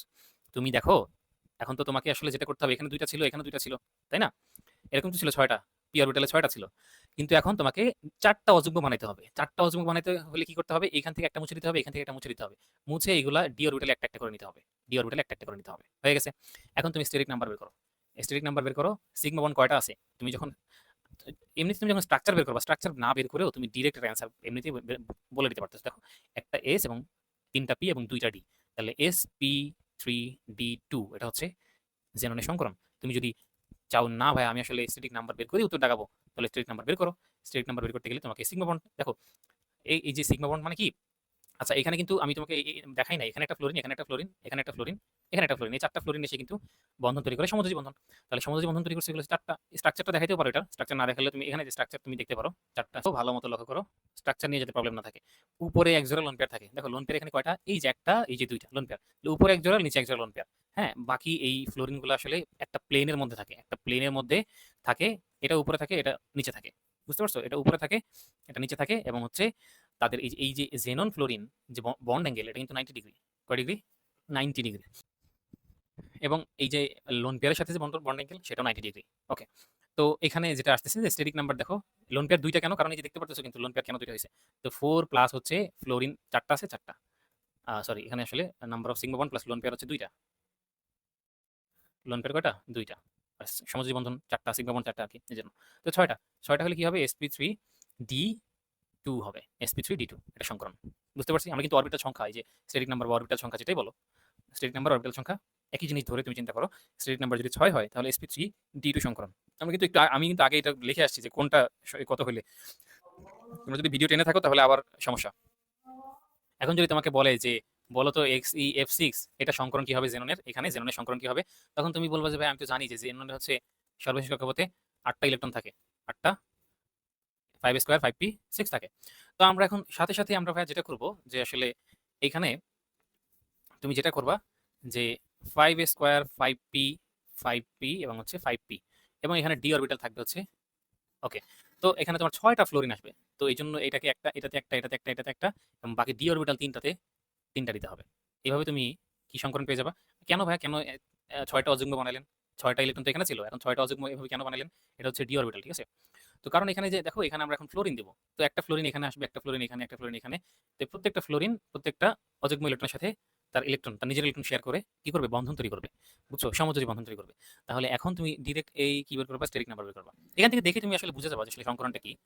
হ্যাঁ, স্টেরিক নাম্বার বের করা লাগবে না, তুমি এখান থেকে ডিরেক্ট দেখেই বুঝতে পারতেছো যে আসলে সংকরণ হচ্ছে sp3d3 সংকরণ, ঠিক আছে? sp3d3 সংকরণ, দেখছো? এটা দেখেই তুমি কিন্তু বুঝতে পারতেছো। আকারগুলো নিয়ে একটু বলি। এই যে xcf4 এটার আকার হচ্ছে সমতলীয় বর্গাকার। হ্যাঁ, এই দেখো এখানে সমতলীয় বর্গাকার হচ্ছে, ঠিক আছে? বর্গাকার, সমতলীয় বর্গাকার, এটা একটা সমতলে থাকে। ফ্লোরিন জেননের সাথে ফ্লোরিনগুলো একটা সমতলে অবস্থান করে। তো সমতলীয় বর্গাকার হচ্ছে এটার আকৃতি। এবং এখানে উপরে যদি দেখো, এই যে ফ্লোরিনের সাথে জেনন ফ্লোরিন, এটা দেখো একটা লাইনে আছে। হ্যাঁ, একটা লাইনে আছে, অন্য কালি দিয়ে যদি দেখাই, এখানে একটা লাইনে আছে, এই লাইনটাতে যেহেতু আছে জন্য এটা সরল রৈখিক, সরল রৈখিক, ঠিক আছে? সরল রৈখিক এটার স্ট্রাকচার। ওকে, এরপর লাস্টেরটা হচ্ছে, তো এভাবে থাকে মূলত ফ্লোরিনগুলো, এভাবে থাকে। এখানে দেখো যদি স্ট্রাকচারটা আঁকো, ফ্লোরিন 6টা ফ্লোরিন এভাবে থাকে, ঠিক আছে? কিন্তু এখানে এক জোড়া আবার কি থাকে? দেখো এই যে মুক্তচোর, সে আবার এখানে থাকে। এই যে মুক্তচোর, এক জোড়া মুক্তচোর, এক জোড়া মুক্তচোর এখানে থাকে দেখে, এক জোড়া মুক্তচোর এখানে থাকে দেখে এটা আবার স্কোয়ার প্লেনার হয় না, বা অক্টোহেড্রাল হয় না, এটা আসলে ডিস্টোর্টেড অক্টোহেড্রাল হয়। ঠিক আছে? কি হয়? Distorted অক্টোহেড্রাল, octahedral.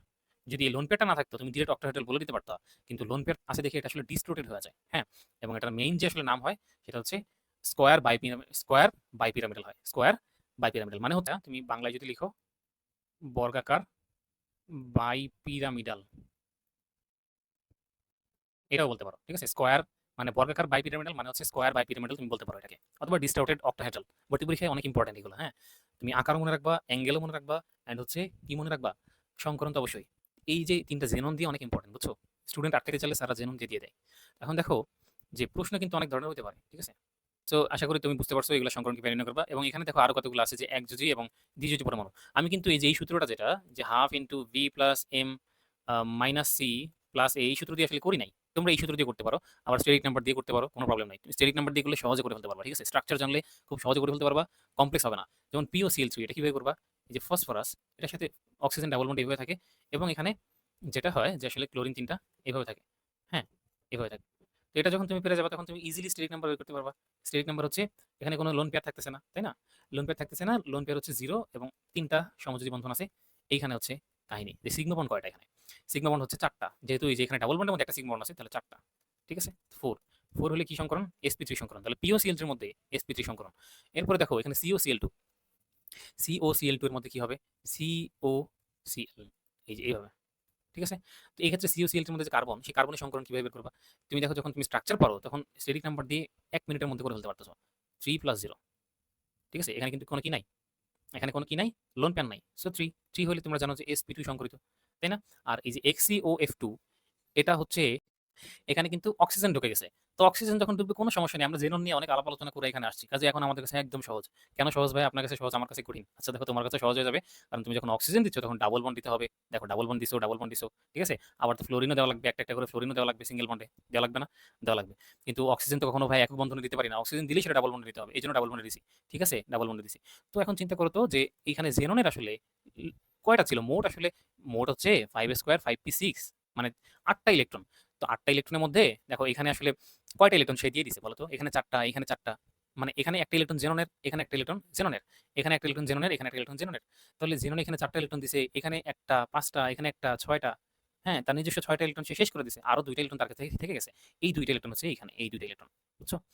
ভালো মতো বুঝো, বোঝার চেষ্টা করো। এই 2টা ইলেকট্রন থেকে গেছে। এই 2টা ইলেকট্রন হচ্ছে মুক্তজোড়। তাহলে তুমি এখান থেকে স্টেট নাম্বার বের করো। স্টেট নাম্বার বের করলে ইজিলি হয়ে যাইতেছে। ঠিক আছে? দেখো, তুমি দেখো এখানে যে সিগমা বন্ড কয়টা আছে? 1টা 2টা 3টা 4টা, 4টা সিগমা বন্ড। না বুঝলে গ্রুপে বলো যে সিগমা বন্ড ভাই বুঝি নাই। ঠিক আছে? ডাবল বন্ডে একটা সিগমা থাকে, একটা পাই থাকে। আর লোন পেয়ার কয়টা আছে বলো তো দেখি? একটা আছে। তাহলে এখানে সংকরণ কি আসতেছে? sp3d সংকরণ আসতেছে, মানে 5 এখানে। ঠিক আছে? খুবই সহজ। এটা যদি না বুঝো তাহলে আবার দেখো। এখন তোমাকে যদি বলি যে ভাইয়া HCOF4, এইটা ভাইয়া তো পারবো না, আপনি এটা করে দেন। এইটাকে ভাইয়া পারবো না। এইটাও তুমি পারবা। তুমি জাস্ট একটা অক্সিজেন ডাবল বন্ডে দিয়ে দাও না, সমস্যা কি? একটা অক্সিজেন ডাবল বন্ডে দিয়ে দাও। একটা অক্সিজেন আছে না এখানে? একটা অক্সিজেন আছে। তো সেই অক্সিজেনটাকে ডাবল বন্ডে দিয়ে দিছো, এবং বাকি যে 4টা ফ্লোরিন সেটা তুমি সিঙ্গেল বন্ডে দাও। বাকি 4টা ফ্লোরিন সিঙ্গেল বন্ডে দাও, এইভাবে সুন্দর মতো দিয়ে দাও। এটার স্ট্রাকচার ভর্তি পরীক্ষায় আসবে না যদিও। ঠিক আছে? তুমি আগে সংকরণ বের করতে শিখো।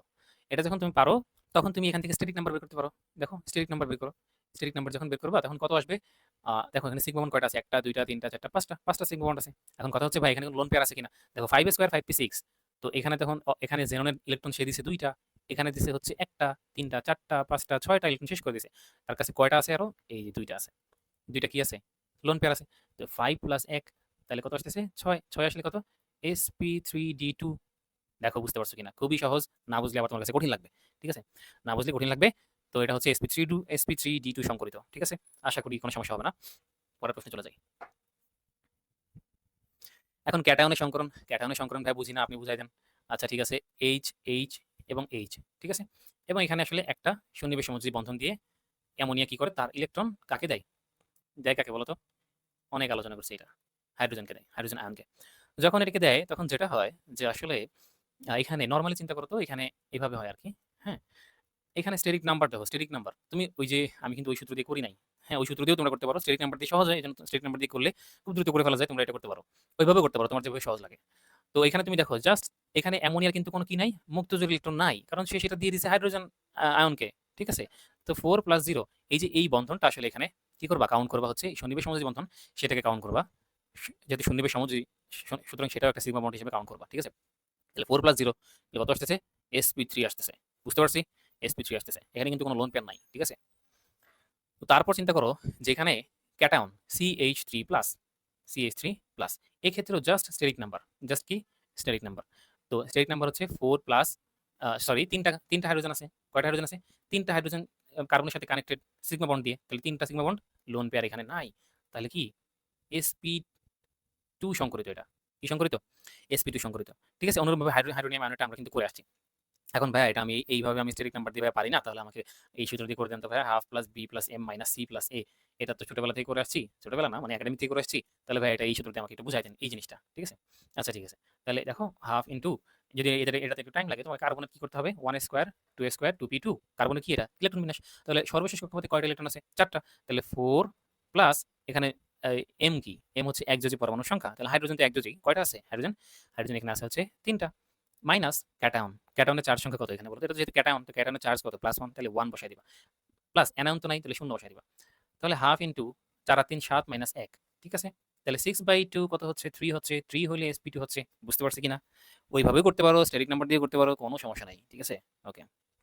এরপরে অ্যানায়নের সংকরণ আমি একটা করে দিব, বাকিটা তোমাদের করতে হবে। CO2 করব আমি। ঠিক আছে? তো CO2 কিভাবে হয়? এই যে এইভাবে থাকে, একটা অক্সিজেন ডাবল বন্ডে থাকে, একটা অক্সিজেন এইভাবে থাকে, একটা অক্সিজেন এইভাবে থাকে। তাহলে CO3 2 মাইনাস কেন হয়? কারণ এই যে দুইটা মাইনাস চার্জে অক্সিজেন এজন্য 2 মাইনাস। ঠিক আছে? খুবই ভালো কথা ভাইয়া। এখন হচ্ছে আমরা এই স্টেরিক নাম্বার দিয়ে করব এটা। ঠিক আছে? এখানে কিন্তু কোনো লোন পেন নাই কার্বনের। কার্বনের যে সর্বশেষ কক্ষপথে কার্বনের হচ্ছে 1 স্কয়ার 2 স্কয়ার 2p2, সর্বশেষ কক্ষপথে 4টা ইলেকট্রন আছে, তো 4টা ইলেকট্রন দিয়ে সে বন্ধন তৈরি করে ফেলছে। তার কাছে তো লোন পেন নাই। তাহলে এখানে স্টেরিক নাম্বার কত আসবে? দেখো, নাম্বার অফ সিগমা বন্ড, তাহলে সিগমা বন্ড কয়টা আছে? একটা, দুইটা, তিনটা। ডাবল বন্ডে কিন্তু একটা সিগমা একটা পাই। তাহলে সিগমা বন্ড মোট কয়টা আছে? তিনটা আছে। তো 3 + 0 যেহেতু কোনো নাই, কি নাই? এইখানে দেখো, এই যে এইখানে দেখো 4টা ইলেকট্রন আছে। সর্বশেষ কক্ষপথে 4টা ইলেকট্রন আছে। 4টা ইলেকট্রন দিয়ে সে বন্ধন তৈরি করে ফেলছে। দেখো কার্বন এখানে 4টা ইলেকট্রন দিয়ে বন্ধন তৈরি করে ফেলছে। এইখানে কার্বনের একটা ইলেকট্রন আছে, এইখানে কার্বনের একটা ইলেকট্রন আছে, এইখানে কার্বনের একটা ইলেকট্রন আছে, এইখানে এই 4টা ইলেকট্রন দিয়ে সে আসলে বন্ধন তৈরি করে ফেলছে। তার কাছে কোনো মুক্তোজন নাই। সো শুধু 3। 3 হইলে আমরা কি জানি? sp2 সংকরিত। ঠিক আছে? এখন বলবো যে ভাই আমি এইভাবে আমি আসলে ছোটবেলা থেকে পড়ি নাই। মানে একাডেমিকে আসলে এভাবে পড়ি নাই। একাডেমিকে পড়ছি ভাইয়া half into v plus m minus c plus a, এই সূত্র দিয়ে একটু করে দেন তো এটা। আচ্ছা ঠিক আছে। তাহলে তুমি দেখো তো হাফ ইনটু, এটা আমি দেখাই আসছি যে v হচ্ছে যোজ্যতা ইলেকট্রন। তাহলে দেখো তো এখানে যোজ্যতা ইলেকট্রন কয়টা আছে? 4টা আছে। সো তুমি 4 বসায় দাও। এবং m হচ্ছে দ্বিযোজী পরমাণু না, একযোজী পরমাণুর সংখ্যা। কিন্তু সমস্যা হচ্ছে যে কার্বনের সাথে সবগুলো আছে হচ্ছে দ্বিযোজী পরমাণু। অক্সিজেন অক্সিজেন অক্সিজেন দ্বিযোজী। একযোজী কেউ নাই। তো একযোজী যেহেতু নাই তাহলে 0। মাইনাস কার্বন হচ্ছে, দেখো এখানে অক্সিজেনের জায়গায় যদি হাইড্রোজেন থাকতো তাহলে কিন্তু 3 বসাই দিতাম, 3টা হাইড্রোজেন। কিন্তু হাইড্রোজেন একযোজী, কিন্তু অক্সিজেন তো দ্বিযোজী। এজন্য 0 বসাইলাম। ঠিক আছে? মানে একযোজী কেউ নাই। এখন ক্যাটায়ন তো নাই, ক্যাটায়নের জায়গায় 0 বসাই দিবা। অ্যানায়নের জায়গায় আসলে হ্যাঁ, অ্যানায়ন যেহেতু নেগেটিভ চার্জ দিছে, -2 দেখে এখানে 2 বসাই দিবা। এখানে আবার নেগেটিভ বসাই দিও না, নেগেটিভ সাইন বসাই দিও না যে -2 বসাই দিব নাকি ভাইয়া। না, শুধু সংখ্যাটা বসাবা। ঠিক আছে? শুধু সংখ্যাটা। দেন এখানে তুমি ভ্যালু আসবে হচ্ছে 4 + 2 6 ডিভাইডেড বাই 2 3 আসবে। এন্ড 3 দেখে তুমি বলে দিবা যে এটা আসলে sp2 সংকরিত। তুমি দুইটা প্রসিডিউরই করতে পারো। তুমি কোনটা করবা এটা তোমার ডিসিশন। ঠিক আছে? তোমার কাছে সহজ লাগে কোনটা, তুমি কোনটা করতে অভ্যস্ত। তুমি যদি মুখস্থ দাগাইতে চাও, মুখস্থ দাগাইতে পারো। বাট ভর্তি পরীক্ষা এমসিকিউতে তোমাকে 4টা অপশনের মধ্যে সঠিকটা দাগাইতে হবে। এইটা হচ্ছে তোমার মেইন টার্গেট। হ্যাঁ, এখন তোমার কাছে কোনটা সহজ লাগে সেটা তুমি ডিসিশন নাও। এখানে বাকিগুলো তোমরা নিজেরা করবা। এবং এখানে আসলে অরবিটালের সংকরণ এখানে সমাপ্ত হলো। কারণ অরবিটালের সংকরণ আসলে অনেক আছে। তোমরা জাস্ট গ্রুপে বলবা যে ভাই এটা সংকরণ কিভাবে হবে আমাকে দেখাই দেন। আমি তোমাদেরকে দেখাই দিব। এখানে আমরা কতগুলো প্রশ্ন সলভ করি তাহলে ক্লিয়ার হয়ে যাবে। দেখো এখানে বলছে যে অ্যামোনিয়াম আয়ন এবং PH4+ ফসফোনিয়াম আয়নের সংকরায়ন কোনটা? যেই ভর্তি পরীক্ষায় আসছে। এটা আসলে sp3। কারণ দেখো অ্যামোনিয়াম আয়নের সংকরণ কিন্তু আমরা পড়ে আসছি। যদি তুমি স্টেরিক নাম্বার বের করতে চাও বা এমনি নরমালি যদি আসলে হাফ ইনটু এটা দিয়ে করতে চাও, half into v plus m minus c plus a, এই সূত্র দিয়ে করতে চাও, তাহলে তুমি নাইট্রোজেনের ইলেকট্রন বিন্যাস করে দেখবা যে 1 স্কয়ার 2 স্কয়ার 2p3, তাহলে 5টা আছে মোট। সর্বশেষ কক্ষপথে 5টা ইলেকট্রন আছে। তো বসাও 5। এবং একযোজী কয়টা আছে? হাইড্রোজেন 4টা আছে। মাইনাস এটা, মাইনাস ক্যাটায়ন একটা না, ক্যাটায়ন আছে, ক্যাটায়নের চার্জ হচ্ছে 1। সো এখানে -1 প্লাস অ্যানায়ন 0। তাহলে হাফ ইনটু 8 হবে। তাহলে 8/2 হচ্ছে 4। 4 হলে sp3 আমরা পড়ে আসছি। অনুরূপভাবে PH4টাও একইভাবে। ঠিক আছে? করবা। PCl5 আমরা দেখে আসছি। sp3d কিভাবে আমরা দেখে আসছি। হ্যাঁ, CH4 এর কোণের মান কত ডিগ্রি? 109.5 ডিগ্রি। sp3 কোণ হইল, sp3 হচ্ছে 109.5 ডিগ্রি। হ্যাঁ, 109.5 ডিগ্রি। আর sp2 সংকরণ হইলে 120 ডিগ্রি। 120 ডিগ্রি। ঠিক আছে? আর যদি sp সংকরণ দেখো তাহলে 180 ডিগ্রি। মনে রাখবা। PF5 এর জ্যামিতিক গঠন কোনটা?